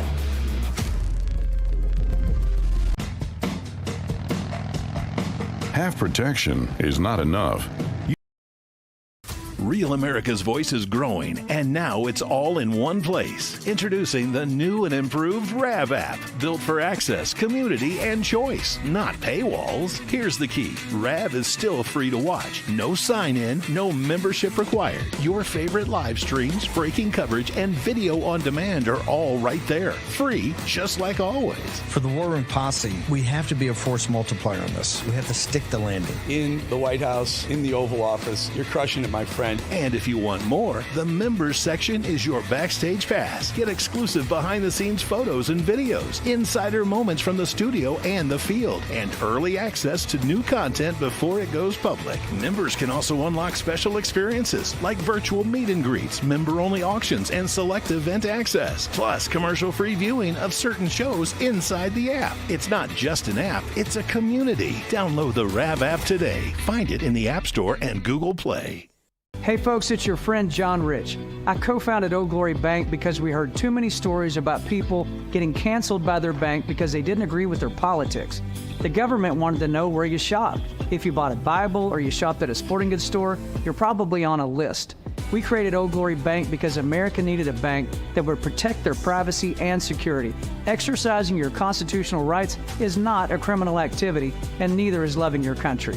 At Old Glory Bank, we stand with you. J6er. I spent 1,143 days in prison. About a year in prison. We were prosecuted, persecuted. J6ers have been treated like terrorists. And we need your help. Stand in the Gap was founded to stand in the gap for J6ers working to rebuild their lives after being incarcerated. For just $10 or more, you can help these patriots get back on their feet again. Every dollar you give is being matched up to $50,000. Go now to j6support.com and donate. Welcome back, America. A lot of people on the right are a little bit nervous about the 2026 election. They feel like Republicans are in trouble. A lot of Republicans have retired their seats in the House. But the polling isn't as bad as one thinks. And I think one of the things that are being underestimated are some of the tactical things that Republicans are learning to do. Now, our next guest has just written a fantastic book. It just came out, Run Right. It's a complete election playbook for not only 2026, but for the future. He's the CEO of Citizens Alliance, a good friend of ours, Cliff Maloney. Cliff, congratulations on the book. Perfect timing, just a few months before the 26th election, huh? You telling me. I'm lucky we got it out in time. It was a journey and a lot of work to write it. But yeah, perfect timing, and it's needed right now more than ever. It is, and there's some rules of politics that transcend generation to generation, and there's some that are unique to the moment. I have been unbelievably confused as a political reporter. I've covered every election since '84. Why so many candidates keep winning even though they have some of the craziest ideas. I mean, ideas that are less than 20% popular, and they're winning despite advocating them. How is that happening? Yeah, well, one of the things we talk about in the book is the difference between, a primary election and a general election. And a lot of times what people don't realize is in some of these districts, most of the voters are walking in and they're not even looking at the name, right? They're just looking at the party. They're voting straight party, or they're voting for the candidate that is represented by whatever party they stick with. That's both for Republicans and for Democrats. And so a lot of these districts, it's not the general election that matters, right? It's the primary. That's how crazies like AOC and some of these radicals on the left, that's how they win, because all they have to do is win the primary, and then there's not even a general election. And so we talk about this in the book, that you have to pick the right district. You have to pick a district you can win in. And to do that, you can't try to go into some of these districts that are 60-40 or worse Democrat advantage. You've got to pick a district that's either a red district or a purple district that you can win. Yeah. It almost sounds like that way of doing it is artificially shifting the Overton window, because you're pooling and you're polling within just a blue group of people, and then that supposed relatively unpopular opinion becomes relatively popular across the country. Yeah, and let me make one point here. Back before COVID, when there was election day, right? When I grew up in Pennsylvania, you voted on election day. That was it. Everything mattered in the last week of October and the first week in November. What's changed is now that we have 50 or 60 days of voting in some of these states, is it also has forced us to be more polarized and to be more radical, both on the right and left, because it's a turnout game, right? And look, Charlie, I'll give him credit in 2024. He encouraged me. We did the Pennsylvania Chase program, come on RAV plenty of times to talk about that and talk about the ground game. But the reason we had to change our strategy is because you're now trying to target low propensity voters. Pennsylvania alone, 900,000 Republicans that are registered to vote that are not likely to vote in 2026. If we want to win, we got to do the work to turn out those voters. Yeah. Well, we chronicled after the 24 election how Lee Zeldin ran an operation alongside of Charlie and a few others that really did that for the first time for Republicans. And President Trump got several million people that were low propensity 1 and 2s to vote. I wonder this year, the Democrats have a guy that's got a Nazi tattoo. They got another one who thinks God is binary, or non-binary, excuse me. And we got a couple others with really crazy, big socialist ideas. If 20 years ago, Republicans would be licking their chops again, this is going to be an easy race. How do you take on that cast of characters if you're a Republican this election? Well, once again, Democrats treat this as a business, right? Politics to them is power. It's a business. And so whoever the nominee is, whether it's Jay Jones in Virginia, who fantasizes about shooting one of his political opponent's kids, they still voted for the guy, right? Once you get through the primary, They close their eyes and say, we're going to do everything we need to do. So in Maine, they have been on the ground the entire year, right? If Republicans want to win in some of these areas and against some of these huge swing states or swing districts, we need to start matching what they do, right? They don't go home. The Democrats don't have off years, right? The Democrats don't even come off of TV. Right, they've been up in Maine hitting Susan Collins for 6 years, right? Think about how wild that is. So I think it's a wake-up call for Republicans. We need to start never going home. We need to understand what we call permanent infrastructure. You know, my organization, Citizens Alliance, we're working on that. We've got great partners like Turning Point, America First Works, a lot of other partners out there that are understanding the ground game. And the more we can do that, the more we're going to win. All right, let me ask you one more thing, because if Republicans and Democrats gerrymander to the max, if they succeed in doing that, Republicans could net, I think, a dozen or more seats. Does that basically nullify all of these other topics we're talking about? Yeah, but I hate to say this. I told people that the SCOTUS ruling has good and bad news. The good news is that we've gotten rid of one of the most racist policies in American history. The bad news is we're about to expose a lot of Republicans for not having a spine, right? I hope I'm wrong. I hope Republicans go to bat. I hope they do exactly what the Democrats do. I hope we compete. When we have power, when we have control, we need to use it within the letter of the law. But so many of these Republicans, these rhino types, they get weak. They don't want to be considered racist. They don't want to rock the boat. Listen, wake up, and learn what time it is. We are at war politically, peacefully, but we are at war ideologically in this country. And if the left's doing it, we have to match them. We got to stop reacting. We got to start being intentional. Yeah, that's important for Democrats. Election is a 24/7, 365-day-year business. I think Republicans are starting to get there. Cliff, your book, I think, lays a great blueprint for how to make it permanent on the right. Congrats on a very successful launch of the book, and thanks for joining us. Yeah, folks want to check it out. Runrightbook.com. Appreciate you guys. Appreciate Rab. Thanks for being Patriots. Yeah, fantastic. What a great book. Thanks for taking the time to spend with us tonight. All right, folks, quick commercial break. Is there a role for antiparasitics in the fight against cancer? That is a conversation a lot more people are having. We got the best to talk about it next. Dr. Peter McCullough right after the break.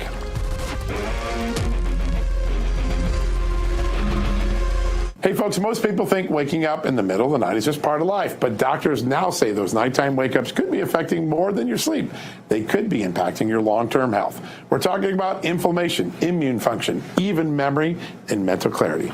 That's what made me try GhostBed. This isn't just a mattress, it's health equipment. GhostBed's engineered cooling helps prevent overheating, a major cause of nighttime wake-ups. And precision support keeps your spine aligned so you're not tossing and turning or waking up stiff. For me, the difference was immediate.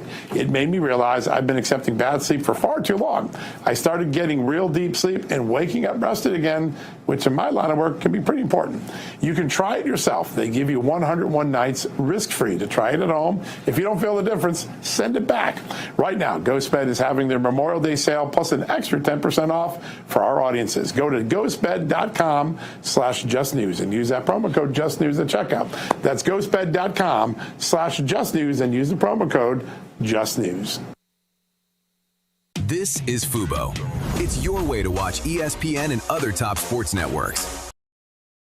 Real America's Voice is growing, and now it's all in one place. Introducing the new and improved RAV app, built for access, community, and choice, not paywalls. Here's the key. RAV is still free to watch. No sign-in, no membership required. Your favorite live streams, breaking coverage, and video on demand are all right there. Free, just like always. For the War Room Posse, we have to be a force multiplier on this. We have to stick the landing. In the White House, in the Oval Office, you're crushing it, my friend. And if you want more, the members section is your backstage pass. Get exclusive behind-the-scenes photos and videos, insider moments from the studio and the field, and early access to new content before it goes public. Members can also unlock special experiences like virtual meet and greets, member-only auctions, and select event access, plus commercial-free viewing of certain shows inside the app. It's not just an app, it's a community. Download the RAV app today. Find it in the App Store and Google Play.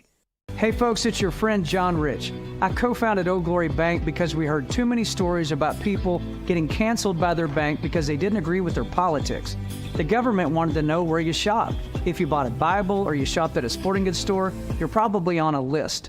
We created Old Glory Bank because America needed a bank that would protect their privacy and security. Exercising your constitutional rights is not a criminal activity, and neither is loving your country. At Old Glory Bank, we stand with you. I'm a J6er. I spent 1,143 days in prison. About a year in prison. We were prosecuted, persecuted. J6ers have been treated like terrorists. And we need your help. Stand in the Gap was founded to stand in the gap for J6ers working to rebuild their lives after being incarcerated. For just $10 or more, you can help these patriots get back on their feet again. Every dollar you give is being matched up to $50,000. Go now to j6support.com and donate. Welcome back, everybody. Here's a question posed by our next guest. Did the CIA hide evidence about the role of antiparasitics in the fight against cancer? And what about this hantavirus report that we keep hearing about on cruise ships? Is it something to worry about? Joining us to discuss this and more is world-renowned doctor and chief scientific officer at one of our great partners, the wellness company, Dr. Peter McCullough. Doctor, great to have you back. Thank you. All right, let's start with this hantavirus. It kind of bursts out of nowhere, but all these people are sequestered on this cruise ship. Tell us, I think it's rat-borne, something having to do with rat feces, so gross. But tell us about it, and are they handling it the proper way? Well, you know, it's an older cruise ship. It takes off from Argentina on April 1st. It must have had some rats or mice on it that were carrying the hantavirus, or a individual was carrying the virus. It has a very long incubation period. This is a dangerous virus that is many times fatal. It causes a terrible pulmonary edema. The lungs get flooded with fluid. There's internal hemorrhage and then renal failure, and patients die. So as the ship is out in the Atlantic, people start to get sick. They have 8 suspected cases, which are probably real, 3 deaths. People got off and died, sadly, over in South Africa. Now they've airlifted 3 more to Europe, including a British doctor who's trying to help people, and then a Dutch crew and a German passenger. It's been confirmed to be the Andes strain, which does pass from person to person. These people are stuck on the ship. Cape Verde would not accept them. So now the ship is moving on to the Canary Islands, Tenerife. The Spanish government has said, please let them get off the ship. They got to get some fresh air. They're breathing in the dust that's recirculating that invariably contains the virus in the rat or mouse excrement. I mean, this is an absolutely terrible situation. The people on the ship must be in sheer terror right now. Yeah, it's a reminder, I think, and I was thinking about this. We've been covering this now for about 4 or 5 days, that we still don't have the public health wherewithal to address something like this. We're going to turn this into an episode that could easily have been stopped so much sooner if we just used the common sense stuff. But it seems like common sense is still missing when it comes to these contagious diseases, these viruses, pandemic potential.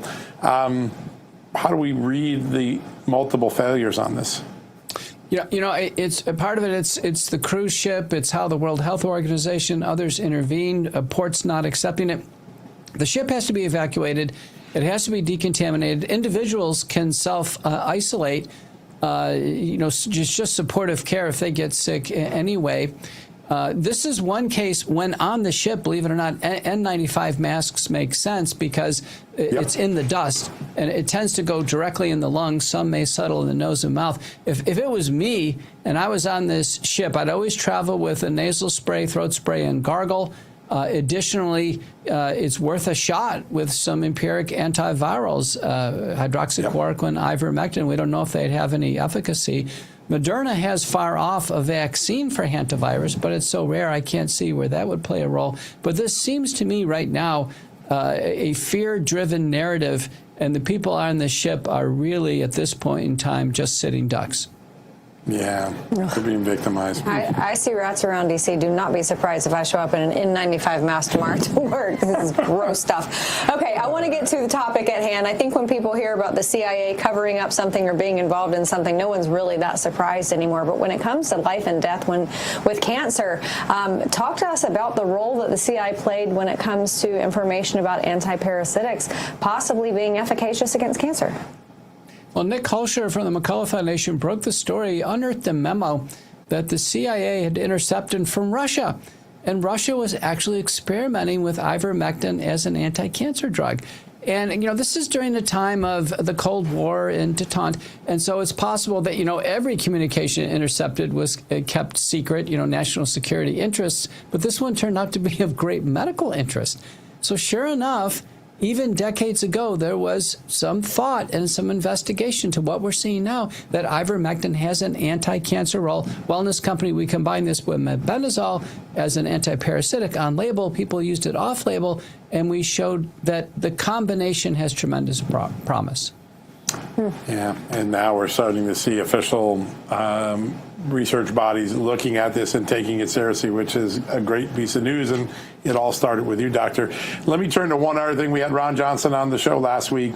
The new report he put out, to say that it's a bombshell is an understatement. I can't find the right word for it, but you now have evidence that the mRNA vaccine had a fatality rate, if the numbers are correct in the FDA database, unlike any vaccine in history, and we were kind of just kept in the dark, right? Oh, it's true. You know, in the report, this is from Homeland Security, Governmental Affairs, the Permanent Subcommittee on Investigations, FDA senior data scientist Anna Snarfman and Oracle Health Sciences working together. They bring Peter Marks and Robert Califf and those at the CDC the data that patients were dying with Pfizer and Moderna. The data systems saw that. They're ridiculously comparing it to one another and not showing a relative difference. When compared to something like the flu shot, it was clear they were dangerous. And they were told to bury this and to not let this get out. And so more people, sadly, in 2021 took the shots. So this was an example of the FDA covering up its own safety problem with the vaccines.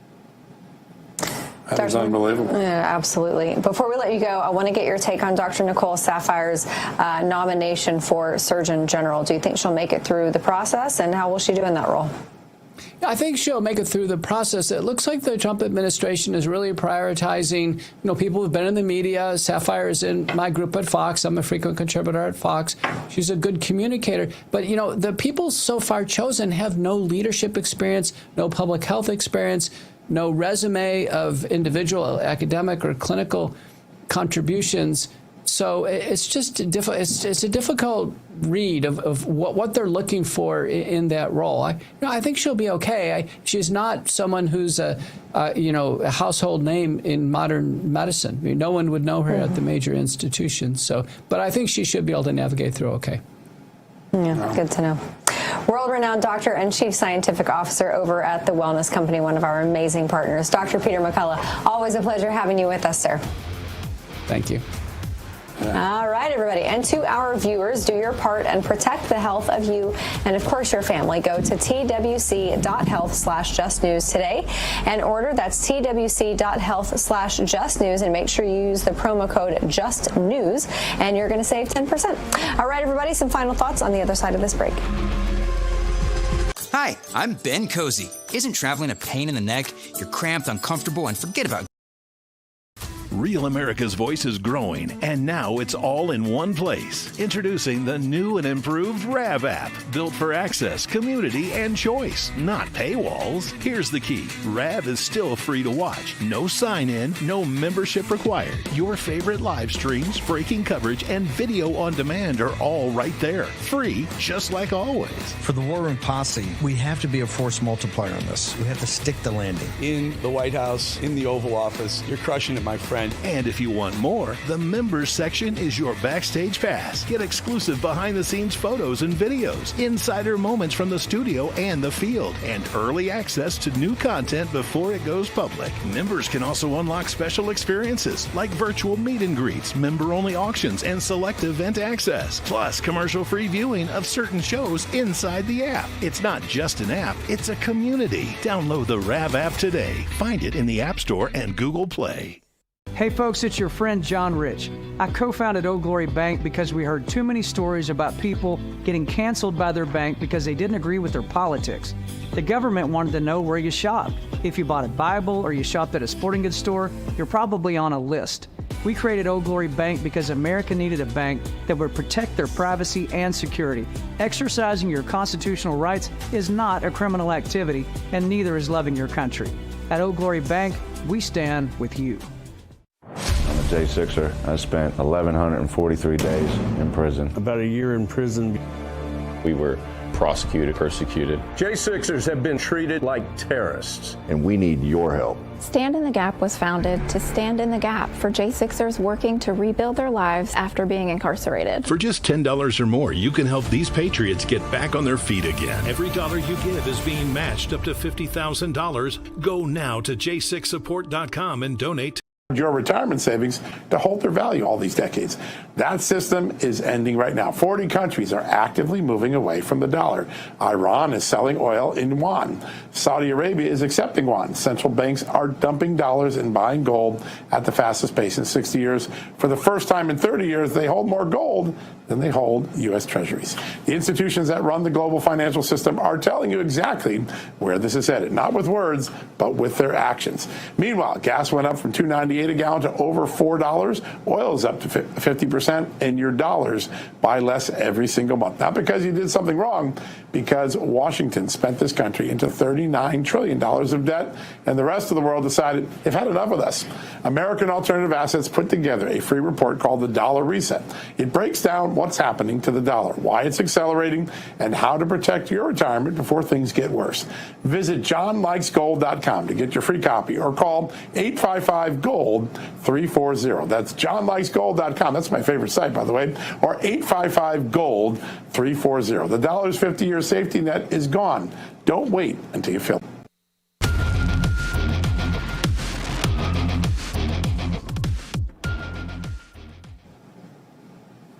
Welcome back, everybody. A few stories to wrap up the night. John, in the words of Democrat Representative Marie Klusenkamp of the state of Washington, please stop trying to kill our president, and in this case, the vice president. You've got some updates on that shooting from Monday. 45-year-old Midland, Texas man charged today with the incident that occurred outside the White House on Monday that had the lockdown temporarily. He's hovering near the route where J.D. Vance's motorcade's about to leave. A plainclothes Secret Service agent spots him with what appears to be a gun concealed in his waistband. He calls for backup. The guy starts to bolt. He starts firing at the agents who are pursuing him, uniform agents. He hits an innocent bystander. A young kid gets shot by this thug, and then the Secret Service takes him out 3 shots and take him down. On the way to the hospital, he says, F the White House. Clearly another deranged leftist doesn't like the Trump White House.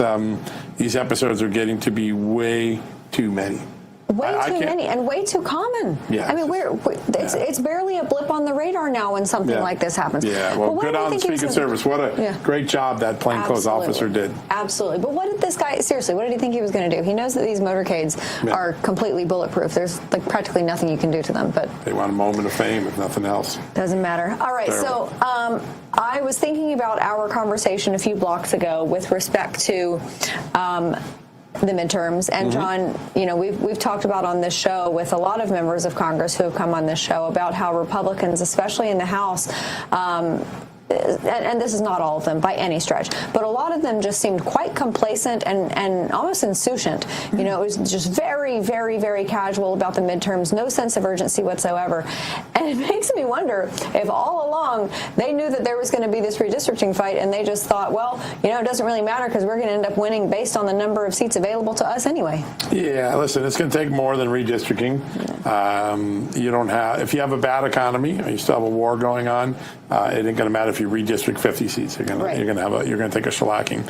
But Iran war looks like it's at the end stage, certainly looking like that could end up. Accountability is occurring now, SPLC and the Virginia thing today, and James Comey. There's going to be John Brennan probably. The base is getting excited about that, so the promise is delivered. The economy gets better. Gas prices come down really quickly. The 250th puts people in a good mood. There is a model where Donald Trump can get out the vote and outperform the Democrats, and the Democrats might be depressed and not want to come out because they're frustrated about all these losses that are racking up. And also, Democrats have some, as we mentioned, some really weird. I mean, Nazi tattoo guys and non-binary God-believing guys. I mean, come on. Yeah. These are eminently defeatable candidates. Yeah. Well, I tell you what, there are strange things brewing because I have been seeing Spencer Pratt, the former Hills alumni villain, who is just absolutely surging on Poly Market and Kalshi and all of that. Story on him the other day with I think it was Christian. Yeah, I mean, he surged 13 points in 24 hours over it's a real deal. Narathya Raman and of course Karen Bass. It's going to be a good year for non-politicians. I think candidates for non-politicians. I think that's exactly right. All right, everybody, that's going to do it for us this evening, but we will be back here tomorrow night at 6 p.m. Eastern. Until then, have a wonderful evening. And now here's Chris Cunahan with the Leaf Filter Gutter Report and what changing weather conditions. Real America's Voice is growing, and now it's all in one place. Introducing the new and improved RAV app, built for access, community, and choice, not paywalls. Here's the key. RAV is still free to watch. No sign-in, no membership required. Your favorite live streams, breaking coverage, and video on demand are all right there. Free, just like always. For the War Room Posse, we have to be a force multiplier on this. We have to stick the landing. In the White House, in the Oval Office, you're crushing it, my friend. And if you want more, the members section is your backstage pass. Get exclusive behind-the-scenes photos and videos, insider moments from the studio and the field, and early access to new content before it goes public. Members can also unlock special experiences like virtual meet and greets, member-only auctions, and select event access, plus commercial-free viewing of certain shows inside the app. It's not just an app, it's a community. Download the RAV app today. Find it in the App Store and Google Play. Hey folks, it's your friend John Rich. I co-founded Old Glory Bank because we heard too many stories about people getting canceled by their bank because they didn't agree with their politics. The government wanted to know where you shop. If you bought a Bible or you shopped at a sporting goods store, you're probably on a list.